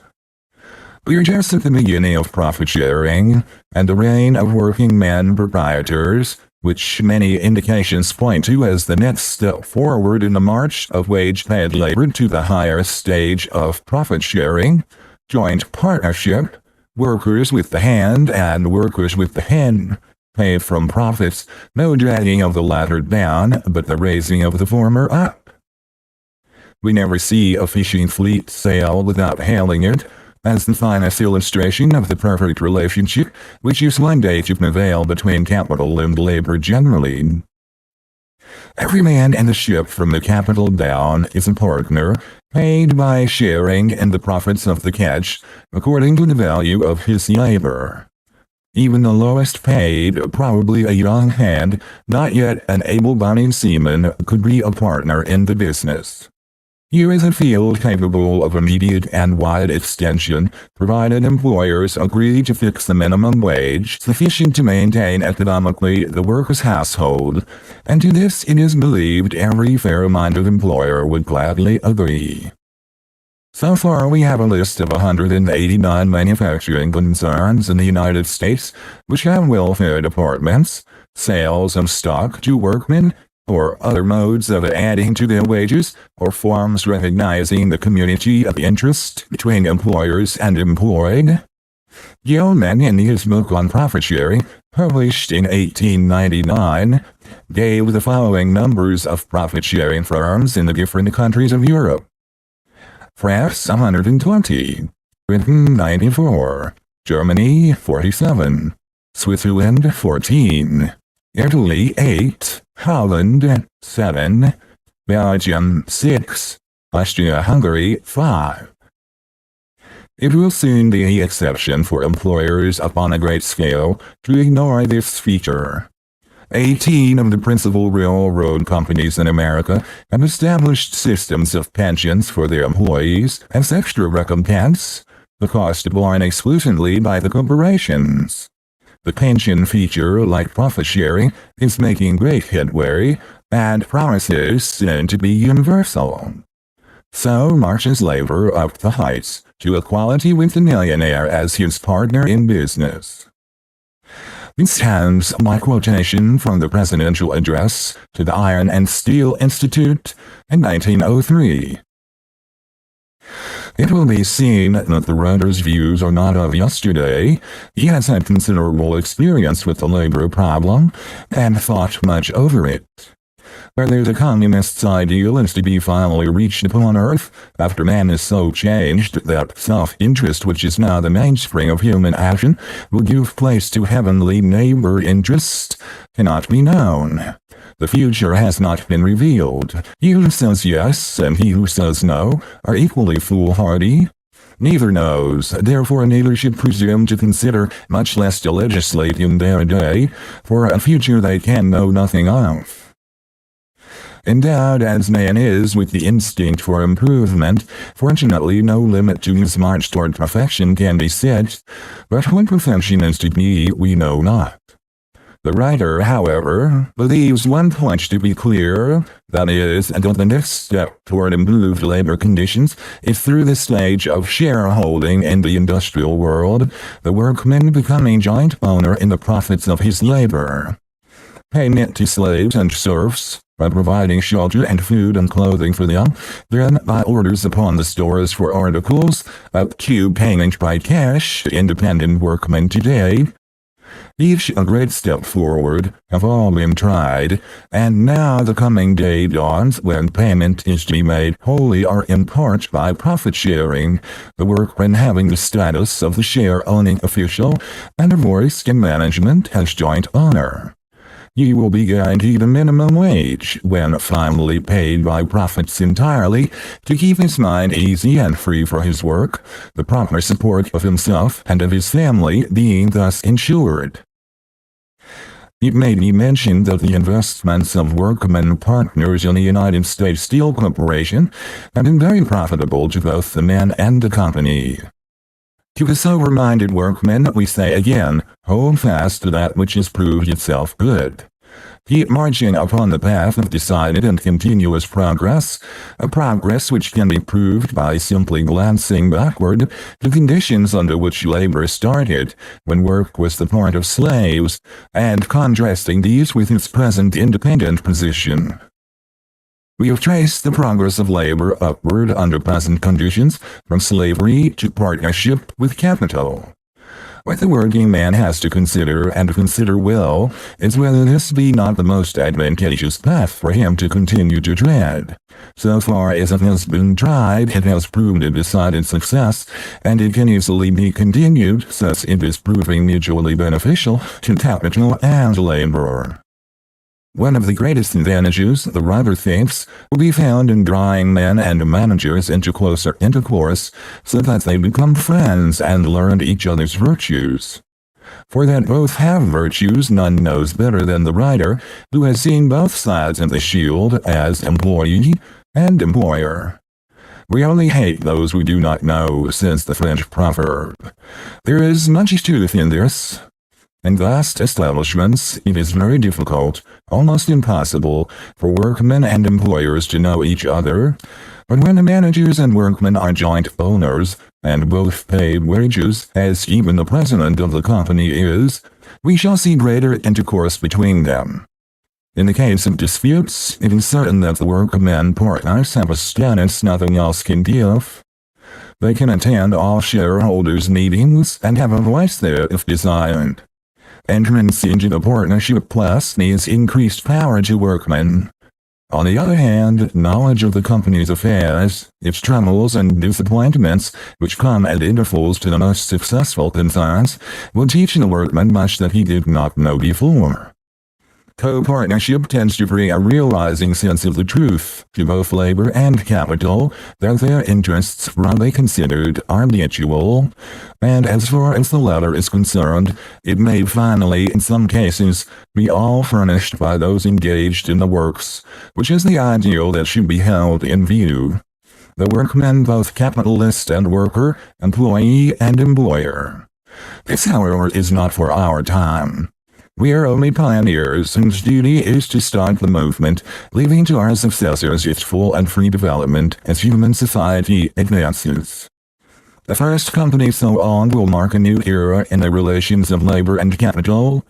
We may not have to wait long for this experiment, since it is in line with recent developments. The writer has no desire to embark again in business, but nothing would appeal to him so strongly as this ideal. He should like to address the body of workmen, many thousands in number, as all fellow partners. He addresses 40-odd at dinner once every year by that endearing term, partners of his youth and dear friends of his old age. Only 2 ever put $1 in the business. All the others, many of them working men, earned their shares by brilliant service. Most of them are dollar millionaires. All are rich. Thus his labor seemed to attain its deserved place and recompense, and workmen and capitalists become one, the wage system except a minimum being displaced by division of profits. The foregoing was written before the following by John Stuart Mill attracted the writer's attention. Quote, "The form of association, however, which, if mankind continue to improve, must be expected in the end to predominate, is not that which can exist between a capitalist as chief and work people without a voice in the management, or the association of the laborers themselves on terms of equality, collectively owning the capital with which they carry on their operations, and working under managers elected and removable by themselves." Footnote: this quote is from John Stuart Mill's Political Economy. It is most encouraging that so great an authority as Mill foresaw that the ideal condition of the future lay not in state-owned factories and mines, uniform wages to workmen, and the abolition of private capital, as socialists urge, but in uniting the workmen and the capitalist in one and the same person. The writer is convinced that this is to be the highly satisfactory and final solution. The first step in advance has already come in the natural progress of evolution, no revolution necessary, and it is earnestly pressed upon the attention of the intelligent working man and his leaders, some of whom seem to have been misled into devoting themselves to the advocacy of a system admittedly unsuited to our day, which requires an organic change in the relations of society, and indeed involves a complete revolution in the nature of man, the task of 1,000 years. The experiment of labor and capital union, workmen, capitalists, has exceeded so far all expectations. Even the convinced socialist might therefore hail it as at least a step in the right direction, making labor's position better than before, saying to himself, let the future bring what it may, a bird in the hand is often worth more than a whole flock in the bush. Our socialistic remedy is for the future. Let us not forget this in our dealings with the present. Such seems to the writer the part of wisdom. Section 14. Wages. The two schools of socialism, evolutionary and revolutionary, differ upon the crucial question of wages, although it is fundamental and must be settled one way or the other. For until it is, what socialism really means cannot be known. If wages are not to be equal, all classes cannot be merged and kept uniform, the basis of socialism. We quote from several socialistic sources. Well, socialism forbids the future use of property as private means of production or private source of income, and thus necessarily puts an end to inequalities of income. Unquote. Well, socialism is that mode of social life which, based upon the recognition of the natural brotherhood and unity of mankind, would have land and capital owned by the community collectively, and operated cooperatively for the equal good of all. Unquote. Quote, our aim, one and all, is to obtain for the whole community complete ownership and control of the means of transport, the means of manufacture, the mines and the land. Thus we look to put an end forever to the wage system, to sweep away all distinctions of class, and eventually to establish national and international communism on a sound basis. Unquote. Quote, the land, being the storehouse of the necessaries of life, should be declared and treated as public property. The capital, necessary for industrial operations, should be owned and used collectively. Work and wealth resulting therefrom should be equitably distributed over the population. Unquote. Quote, controversy, unquote, writes Mrs. Annie Besant, will probably arise as to the division. Shall all the shares be equal, or shall the workers receive in proportion to the supposed dignity or indignity of their work? Inequality, however, would be odious. The impossibility of estimating the separate value of each man's labor with any really valid result, the friction which would arise, the jealousies which would be provoked, the inevitable discontent, favoritism and jobbery that would prevail. All these things will drive the communal council into the right path. Equal remuneration of all workers. Unquote. Quote, Socialism we believe to be the next step in the evolution of that form of state which will give the individual the fullest and freest room for expansion and development. State socialism, with all its drawbacks, and these I frankly admit, will prepare the way for free communism, in which the rule, not merely the law of the state but the rule of life, will be, from each according to his ability, to each according to his needs. Unquote. Notwithstanding the foregoing, Mr. Hardy ventures to aver in another place that, quote, the socialist state therefore will have good reason to honor the inventor, and will have a direct interest in rewarding him as a public benefactor. Unquote.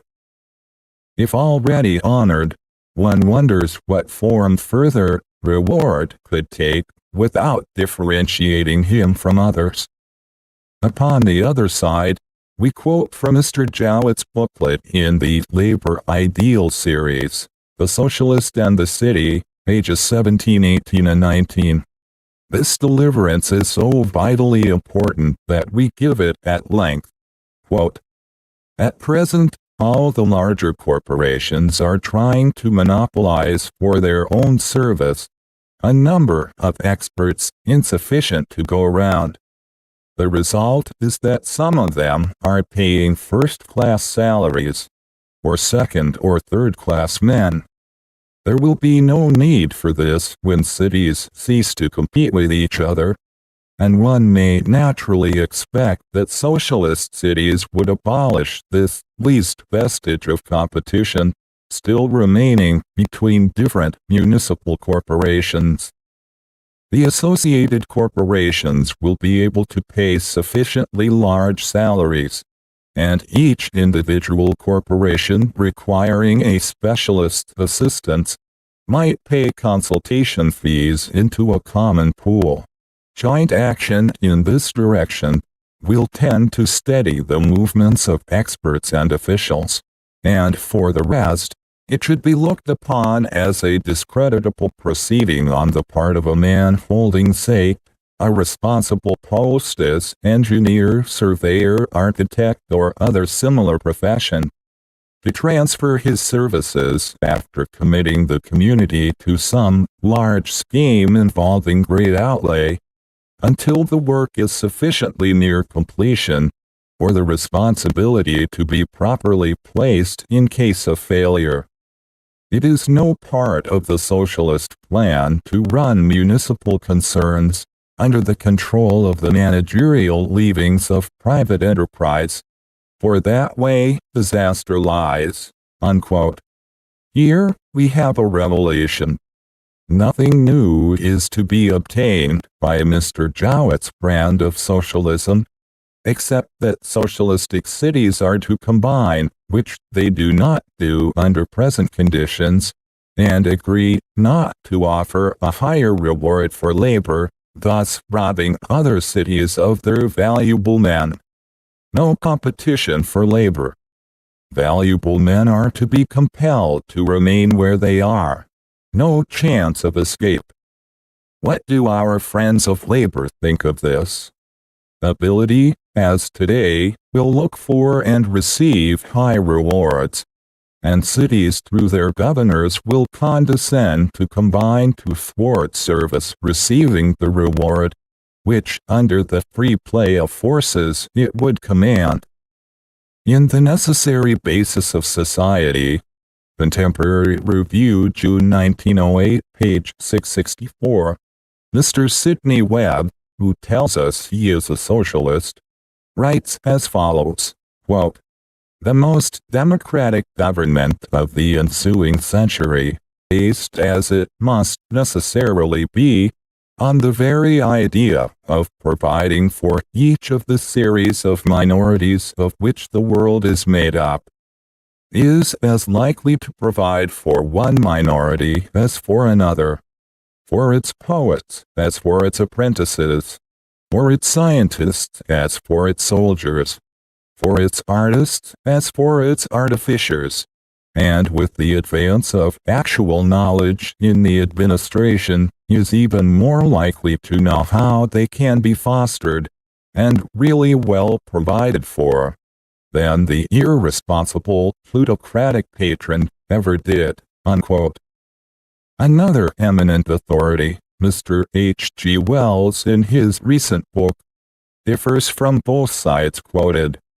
The state is not to take over all branches of industrial production, but only half. He declares, quote, "A little moiety, or little short of a moiety, of the business of such a country as England must always be in the hands of men who are the masters of their own enterprises, and are not the salaried officials of any larger organization whatsoever. Labor is not to be paid equal wages or according to its needs. Socialism does not propose to abolish competition, as many hasty and foolish antagonists declare. If the reader has gone through what has preceded this, you will know that this is not so. Socialism trusts to competition for the service and improvement of the world. And in order that competition between man and man may have free play, socialism seeks to abolish one particular form of competition, the competition to get and hold property, even to marry property, that degrades our present world. But it would leave men free to compete for fame, for service, for salaries, for position and authority, for leisure, for love and honor." Unquote. Socialism must either establish equality of wages, for thus only can it maintain uniformity of living, or retain the present system of inequality of wages, involving variety of living. If the former were adopted, human life would be changed with results unknown. No wonder Mr. Hardy relegates the consideration of that question to the future, for he is undoubtedly right in saying man is not today prepared for such a change. Those whose services command more than the common laborer would not agree. Such is human nature as it stands today, and the idea of uniform income may be dismissed until the nature of man changes. On the other hand, if different wages be paid according to service rendered, socialism becomes impossible. As Mr. Spargo says, quote, "There must be approximate equality of income, otherwise class formations must take place, and the old problems incidental to economic inequality reappear." Unquote. Here is a step which socialism must overleap, or else fall down. Mr. Ramsay MacDonald, MP, is a philosophic socialist who writes well. He tells us, quote, "If the socialist state is ever to come, it is not by a sudden change in economic and personal relationships, but by a steady readjustment of existing relationships, until the organic structure has been completely altered." Unquote. Never were truer words written. Would that all socialists apprehended that they are fatal to the realization of the socialistic state, with its uniform incomes and abolition of private property, not only during our time, but until or unless, quote, "the organic structure be completely altered." Unquote. Man's progress in the past has been steady. and he has traveled upward from savagery. But long is the road and devious the way to complete change of the organic structure of the economic and personal relationships of human society. Yet this must be reached before socialism as a system can be introduced. Strange that such men as we have quoted, fit for leaders of their fellows in assaults upon the numerous evils of our day, should waste their powers upon a system which, they admit, cannot be adopted, until organic changes take place in the structure of human society. We have before us the work of our own day and generation, and only this can we push forward during our lives. To this it is our duty to devote ourselves, leaving the work of the distant future to our successors. Rare are the men capable of dealing wisely with the needs of their own time. Even with these, their success is often not surprisingly brilliant. We have not been blessed with men capable of legislating properly for generations to come. They do not and cannot exist. Meanwhile, in view of the conflicting views expressed, we shall surely be excused for asking the socialists for an authoritative answer to the question whether socialism involves equal wages, or whether the present individualistic mode of payment according to service rendered is to be retained, or Mr. Wells's half-and-half system to be adopted. The most devoted disciple of socialism must realize that this constitutes one of the two vital differences between the individualistic and socialistic systems, the other being the right of private property, that it is fundamental, and lies at the root of the whole matter. No equal wages, no socialism possible. Equal wages, no individualism possible. Half equal and half unequal wages, endless confusion. We leave the revolutionary, the evolutionary, and the half-and-half socialists to study the problem and decide. Until it is solved, socialism remains a mere babble of words signifying nothing. For this is not a mere incident in its progress. It stands at the threshold and demands settlement. Section 15. Thrift. The socialistic system, as we shall see, does not harmonize with our present home and family relations, which many must treasure for their holy and ennobling influence upon human life, as the most precious of all institutions. We find that it also attacks or belittles one of the virtues which, as we believe, lies at the root of the progress of our race, that of thrift. Most men and women are born to poverty. Comparatively few are provided for and free to spend lives of ease. The vast majority must work to live. Fortunately for himself, in all probability, Pierre Hardy is no exception. If he had been one of the few born to competence, he might never have attained eminence through service to his fellows. In his booklet in the Labor Ideals series, page 38, after writing that the Sermon on the Mount is fully of the spirit of pure socialism, he continues, quote, "Nay, in this lofty contempt for thrift and forethought, it goes far in advance in anything ever put forward by any communist, ancient or modern," end quote.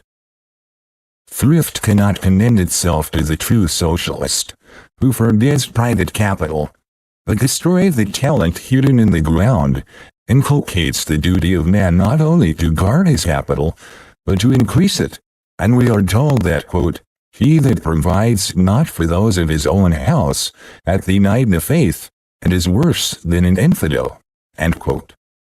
Proper provision certainly requires a reserve fund for contingencies.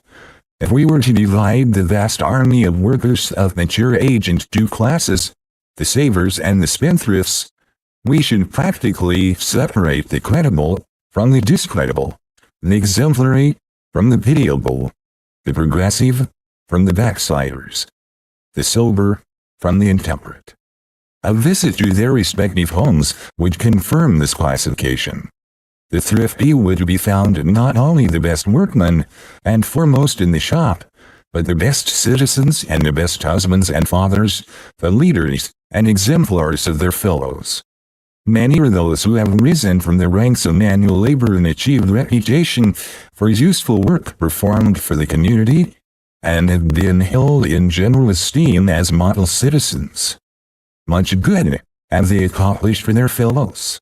That they were thrifty, thoughtful men goes without saying. They could not otherwise have risen. If the workmen depositors in savings banks, members of friendly and building societies, cooperative stores and similar organizations were to march in procession, preceded by the workmen who are not, spectators would take heart again after their depression from seeing the first. If the workmen who own their homes were to march, and to be followed by those who do not, the contrast and appearance would be striking. Apply to the masses of men any of the tests that indicate success or failure in life, progress or stagnation, valuable or worthless citizenship, and none will more clearly than that of thrift separate the well-behaved, respected, and useful from the unsatisfactory members of society. The writer lived in his early years among workmen and his later years as an employer of labor, and it is incomprehensible to him how any informed man, having at heart the elevation of manual laboring men, could fail to place upon the habit of thrift the highest value, second only to that of temperance, without which no honorable career is possible, for against intemperance no combination of good qualities can prevail. Temperance and thrift are virtues which act and react upon each other, strengthening both, and are seldom found apart. A pure, elevating, happy home, with wife and children, is the product of both. When some part of the weekly earnings is not saved, all is not as well with that home as can be wished. Section number 16. The Land. The land features prominently in political and social questions only in the British Islands. It has settled itself in all other regions occupied by the English-speaking race. It is not a burning question in America, Canada, Australia, or New Zealand, nor in most European countries where the land is mainly divided in small portions among the people. In the United States in 1900, there were 5,739,657 farms and 10,381,765 adults engaged in agricultural pursuits. The farms averaged 146 acres. The rapid increase of these may be seen from the fact that in 1850 there were only 1.5 million, in 1880 only 4 million farms. So the good work has gone on, an average increase of 85,000 additional farms per year for the past 50 years. And the end is not yet. As a rule, farms are cultivated by the owners. If happy homes be the crown of civilization, we have here the scripture fulfilled. Millions of men sit under their own vine and fig tree with none to make afraid. Land is free for sale or purchase, and is lightly taxed where it is taxed at all.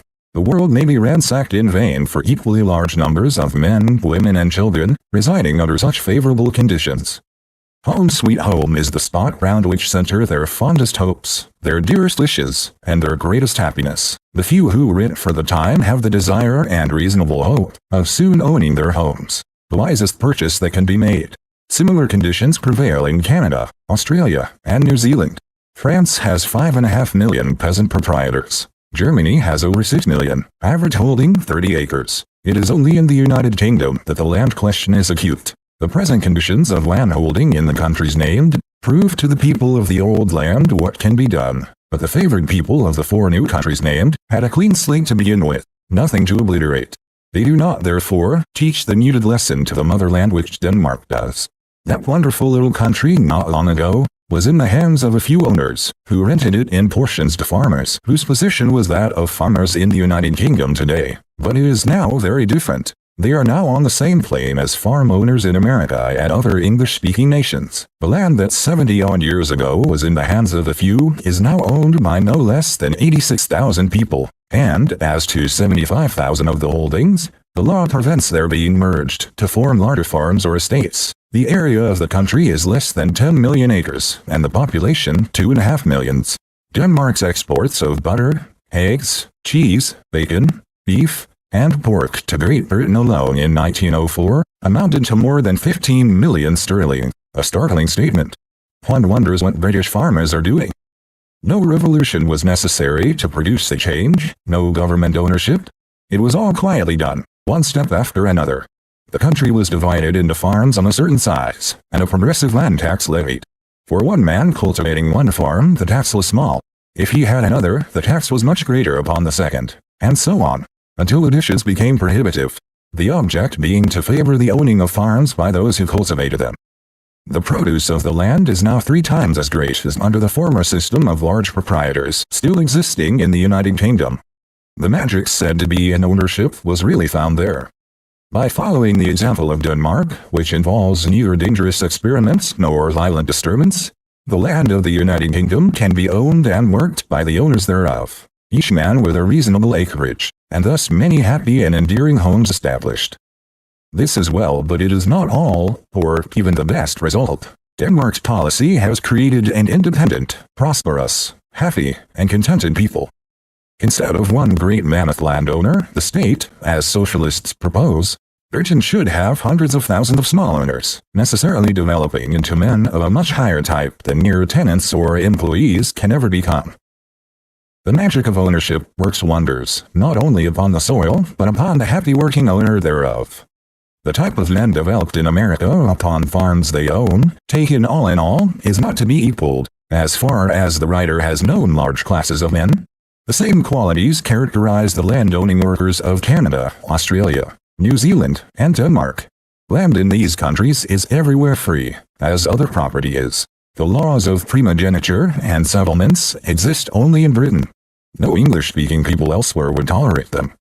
We have a striking instance of land development going forward in America at present.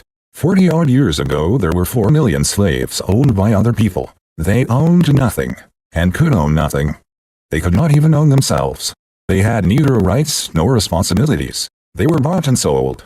In 1900, under peasant conditions, these former slaves owned as landlords 173,352 farms.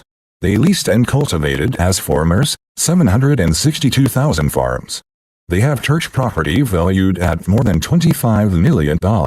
Great additions have been made to their lands since 1900.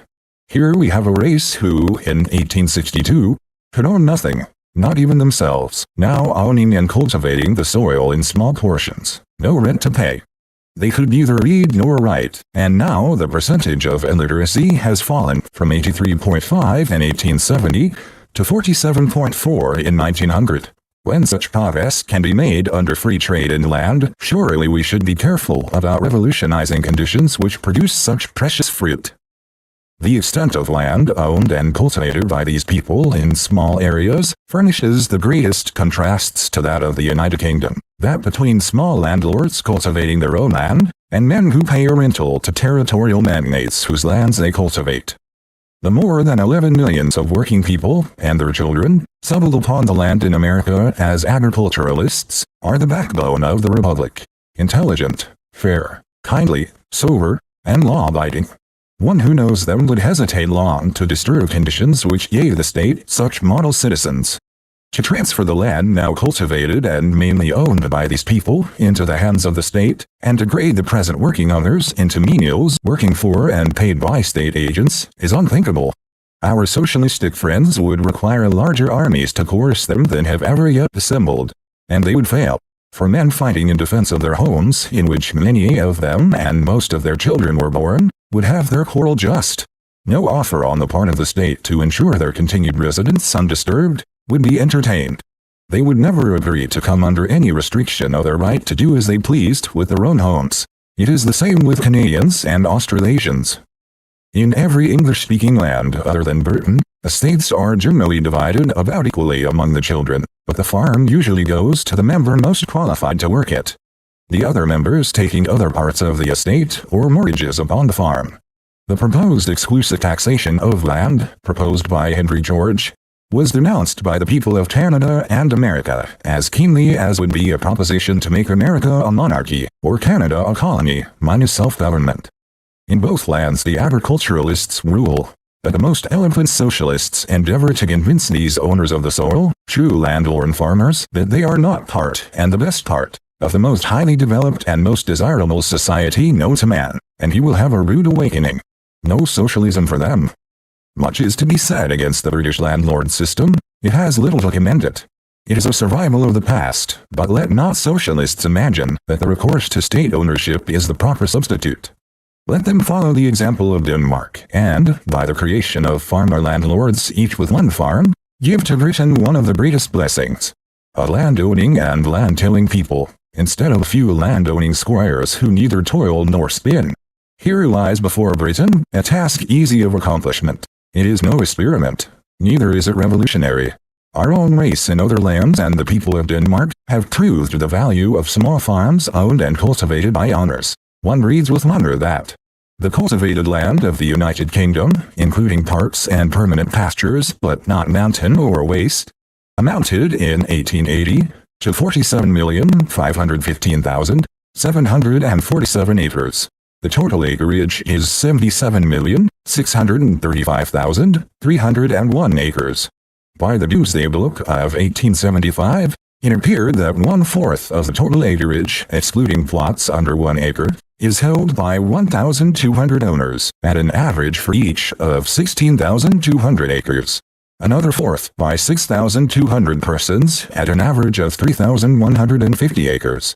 Another 1/4 is held by 50,770 persons, averaging 380 acres each, and the remaining 1/4 by 261,830 persons, averaging 70 acres each.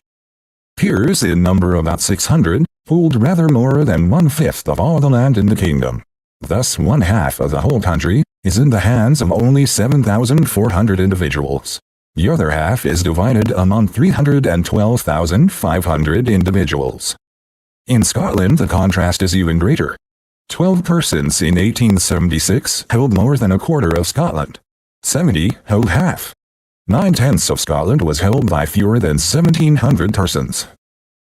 As upon the vital question of equal or unequal wages the socialists are divided, they are also upon the equally important question of the confiscation of or payment for the land which, according to their theory, the nations should acquire. Mr. Sidney Webb testified before the Royal Commission on Labor in 1892. Question: supposing it, the rate, had to go so far as to amount to 20 shillings on the pound, what then? Answer: that is a consummation I should view without any alarm whatsoever. Question: the municipality would then have rated the owners out of existence, would it not? Answer: that is so. The president of the Scottish Land Restoration Union testified before the Royal Commission on Local Taxation, April 14, 1898. Question: what is to be the next step? Answer: increase the tax upon the value of the ground. Question: until you take it all? Answer: until you take 20 shillings in the pound. Daly Ferguson, before the same Royal Commission, testified, I hold that nothing short of 20 shillings in the pound will be a complete settlement of the question. Mr. Joseph Hyder, in The Crux of the Land Question, page 16, says, every land nationalizer should assist this taxation reform in order to facilitate the state acquisition of the land upon the most favorable terms possible. Mr. Blatchford, in Merry England, page 60, says, now if a man has a right to nothing but that which he himself has made, no man can have a right to the land, for no man made it. My only hope is that compensation be kept as low as possible. Mr. Jowett, M.P., says that socialists recognize the expediency in all, and the justice in some cases, of paying for land rather than confiscating it. The truth is that the socialistic leaders have not hesitated to propose the most sweeping changes, amounting to a revolution of existing conditions, without having first considered how these were to be accomplished. They differ upon equal and unequal wages, a fundamental question, and upon payment for or confiscation of the land. purchase or robbery? Another fundamental question. These two questions determine what socialism is, or is not. They are the pillars of the socialistic edifice, and not yet agreed upon. Upon one point, however, there is unanimity. The land must, in one way or another, be nationalized. All agree to this. Lord Wolverhampton has recently flashed light upon this subject of payment for or confiscation of the land by telling a story of Gladstone. The world's foremost citizen, being asked about socialism, replied that it had to meet this query. Did it propose to buy the land or take it? If the first, it was folly. If the second, it was robbery. Let us assume for the present that the demand for confiscation made by the radical section of the Socialist Party will be rejected by the moderates. The query that arises, how is the land to be paid for? The great bulk of it has been acquired under law as it then existed, and as it exists today. Territory won by force in bygone ages as a whole is now in the possession of innocent purchasers. It has been paid for. Now, if there be one tenet of honest dealing firmly rooted in the conscience of civilized men, it is that the title to such purchase is valid. The possessor must be paid a fair price for what the law has declared to be his. He can be robbed of his property, of course, but an advance toward heaven upon earth, founded upon robbery, would infallibly be a step in the other direction. Backwards, not forwards. Downward, not upward. Civilized man has advanced already under present conditions beyond the idea of robbery. Its advocacy would shock him, and the entire socialistic movement would be discarded as not only visionary, but confiscatory. A proposal to rob the neighbor. If it be clear that the property must be bought, it is equally clear that honesty compels the state to pay a fair value for it. As the state alone could be the purchaser, it must deal fairly, enforcing compulsory acquisition. To whom will payment go? To whom can it go? Except the owners of the property taken. There's the rub. What becomes of the socialist state in that event? Where is the equality upon which the state is to be founded? Impossible, because the rich and the poor we would still have with us, and the present division into classes be revived. For it is wealth, not birth, in our day which creates class distinctions. The claims of birth in our race only survive in the United Kingdom. They would be laughed at elsewhere if presented. It is not only the land that the state has to purchase. The mills and furnaces, the shipyards, the railways, all means of production and distribution, must also be acquired and paid for. To say that all productive property could be rented and paid for out of the profits does not affect the question. The rents would go to the owners, and they would remain rich, but just power could compel them to leave their present homes and modes of life, surrender their rents to the state and become socialists. The payment made for the property would become a mockery if they were not allowed to spend what was their own. Yet unless the payment made to the owners with one hand be promptly taken away by the other, no socialism would be possible, for it must be based not upon the capital of the few, but upon wealth in common, owned not by the individual, but by the state. Besides this, as before quoted in the case of unequal wages, the ideal to be aimed at ultimately must be approximate equality of income. Otherwise, class formations must take place, and the old problems incidental to economic inequality reappear. Should the socialist be driven from the idea of taking the land from private owners without paying for it, how is payment to be made? The cash could not be raised. Evidently, there is but one mode. The state must issue consols, 16 or more £100 million for land and farm improvements, for mines, machinery, etc., say half as much more, or altogether 3 times the amount of the national debt. What price could consols, already much below par, reach under such an issue? Let the enthusiastic socialist ask the banker and learn what would ensue. What receiver of consols would feel safe, holding the bond of a government that forced compulsory sale and snatched from him his home, the dearest spot on earth to him and his? Who would wish to live under such a government or in such a land? Few indeed of those most desirable to retain. Canada and America would be too attractive, and the despoiled would follow the Pilgrims, their forefathers, who left their old home and settled in the new, where men had rights and liberties then denied at home, and private property was inviolate. After settling the land problem through purchase with freedom to spend proceeds as former owners desire, or through confiscation under compulsion of uniformity of living, there is another step, as mentioned, which socialism must overleap, or else fall down. Until officials, superintendents, foremen, and skilled mechanics are willing to accept the recompense earned by the sweepers of the factories, there can be no success for socialism, for upon this foundation it is compelled to stand. The moment equality of payment is dropped and a commission is formed to found and enforce inequality of payment, the phantom vanishes. We are back again to our present system with all its inequalities. Unequal income means unequal outgo, hence inequalities. Or, as we individualists would put it, healthful variety needed for the improvement of man in his march upward toward perfection.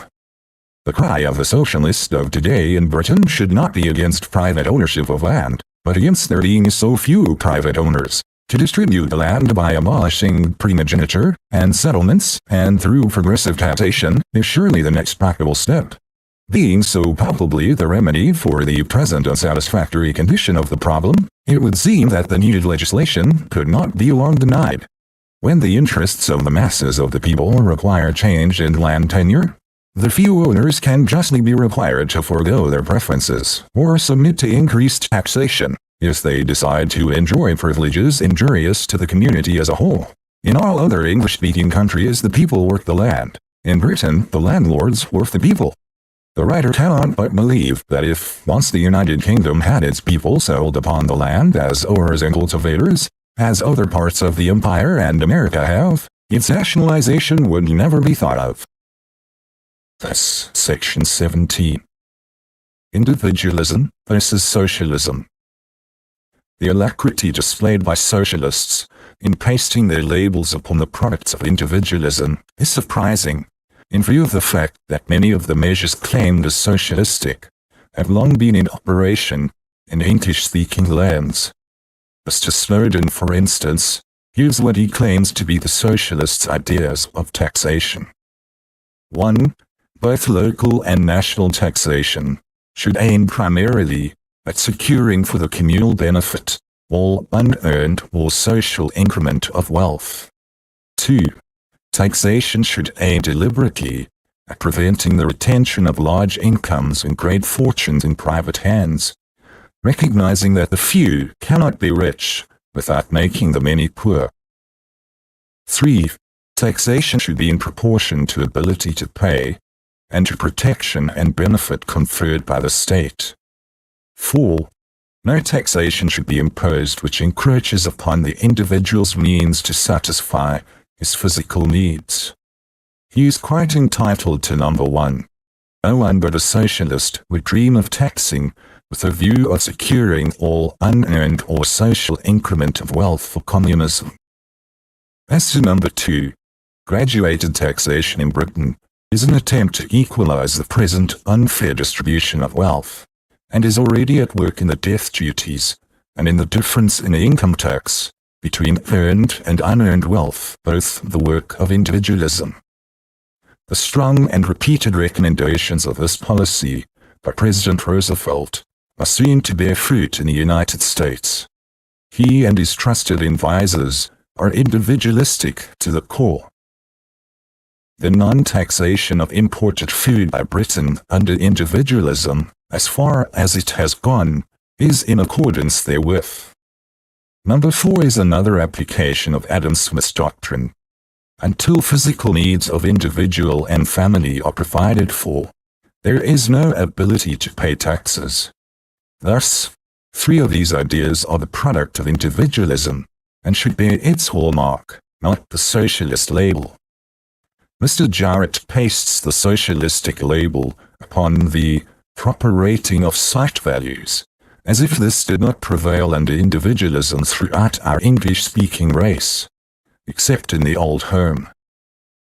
Mr. MacDonald, regarded as the most philosophical of current socialistic writers, while indulging in dreams of a far distant future, naturally restricts action in our day to practical measures.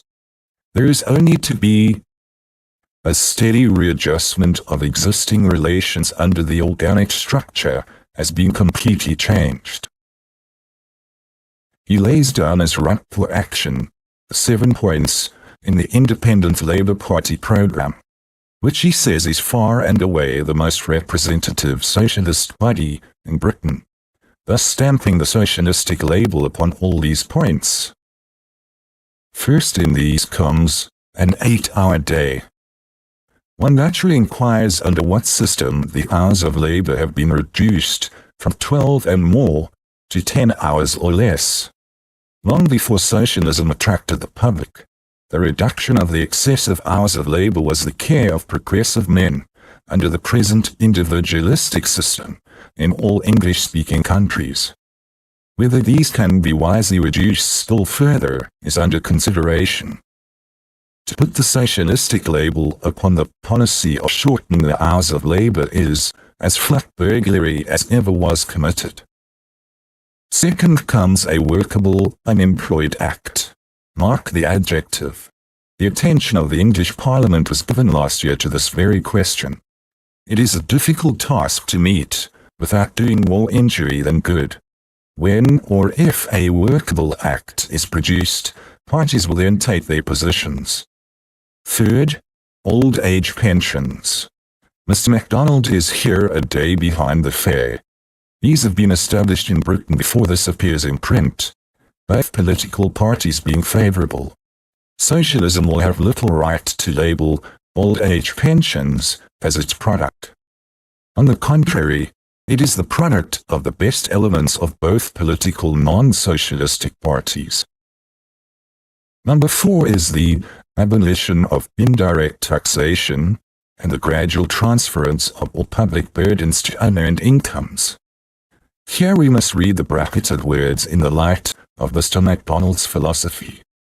This is a consummation which cannot be reached until the organic structure has been completely changed. As far as the doctrine of lessening indirect taxation is concerned, it has been in practice since the repeal of the Corn Laws gave free food for the people.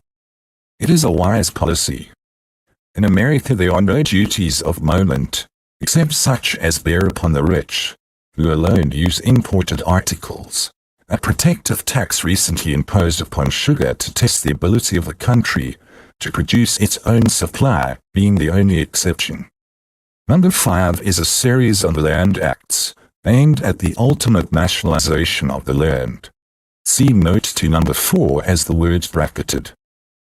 Britain needs a series of land acts to bring her where all other English-speaking lands stand. None have primogeniture or settlements. All rate sites at market prices. Land is everywhere free, except in Britain, and this has long been the case under individualism. Socialism has no right to the label of free land, except as applicable to Britain, and even here a large number of non-socialists have long urged the policy. 6.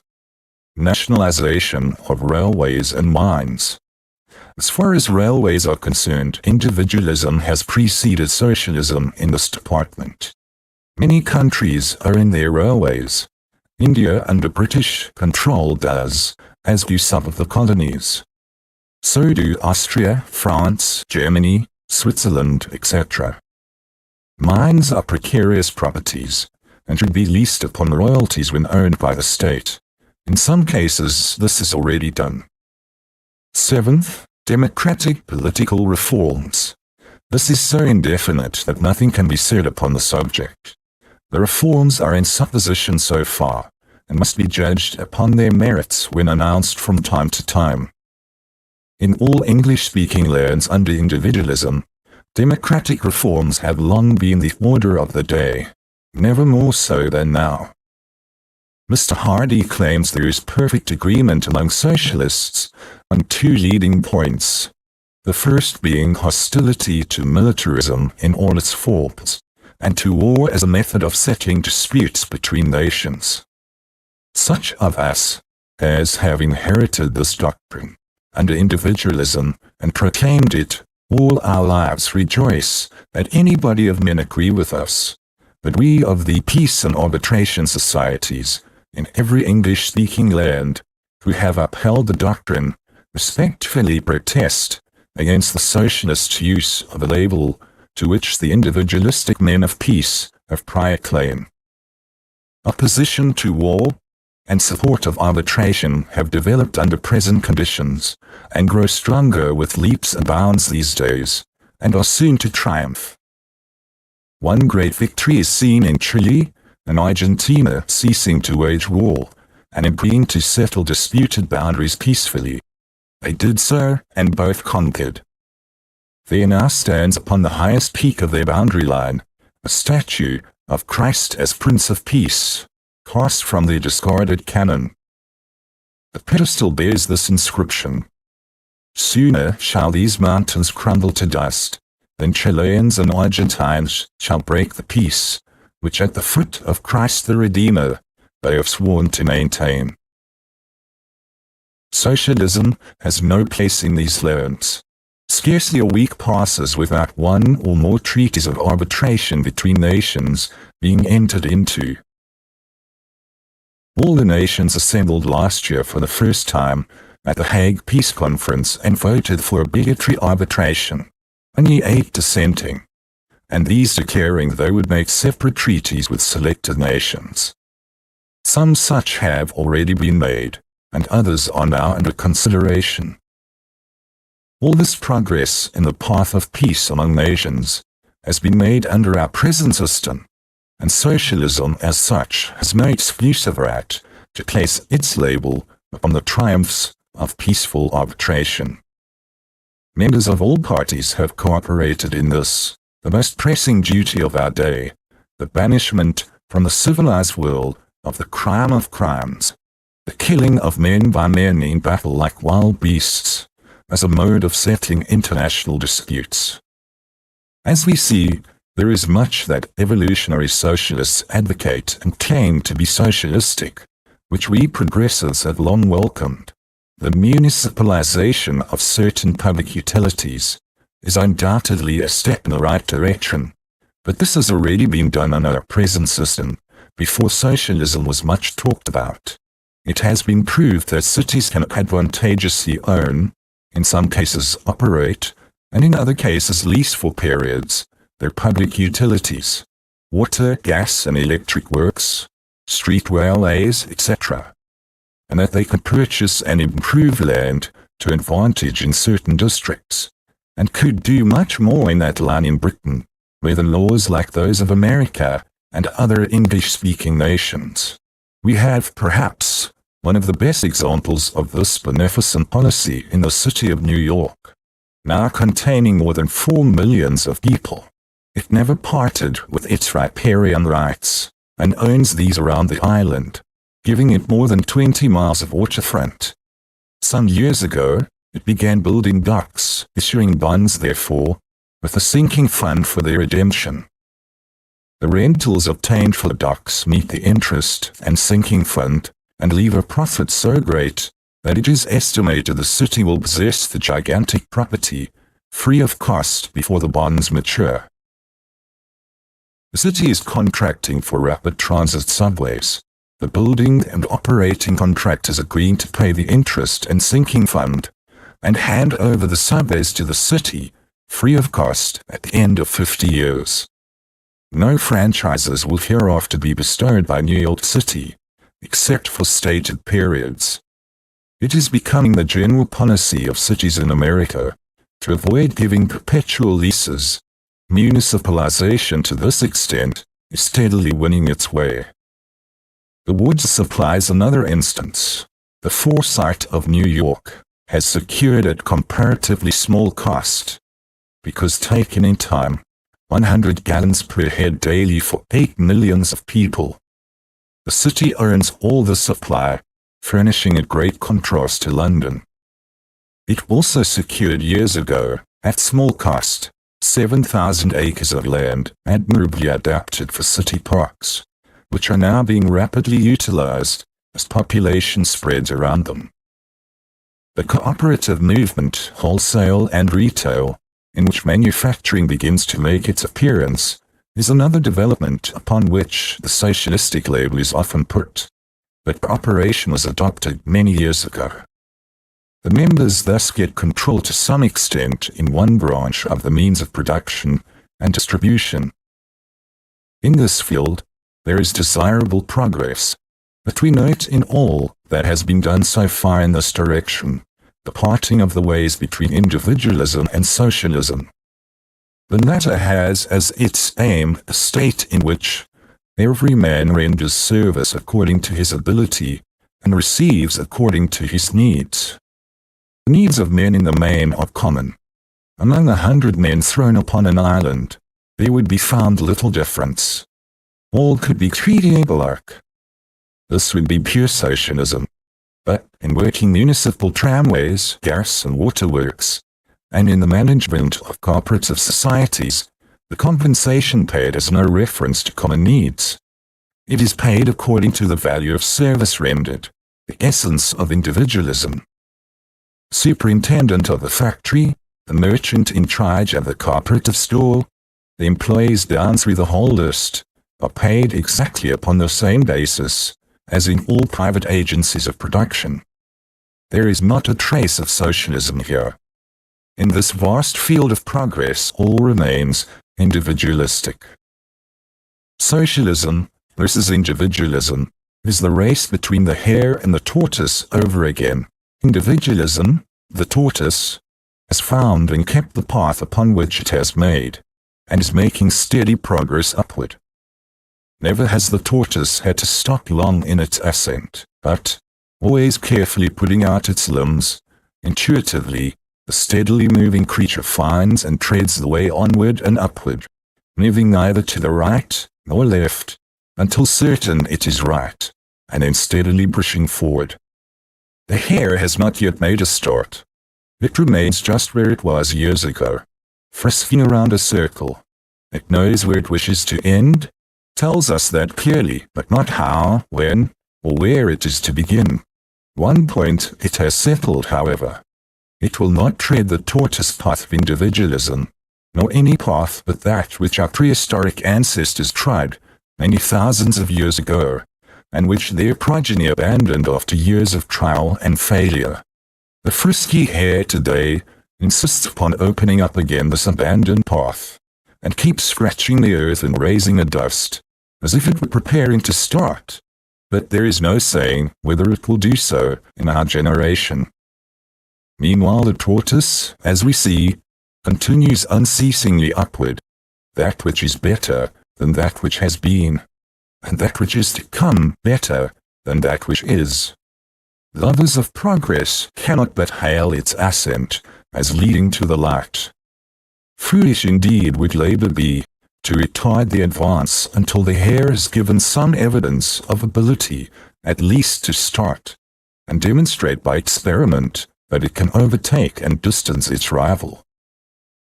President Lincoln, when asked where General Sherman was going with his army in the march through Georgia, replied, "I know where he went in, but I don't believe the general himself knows where he is going to come out."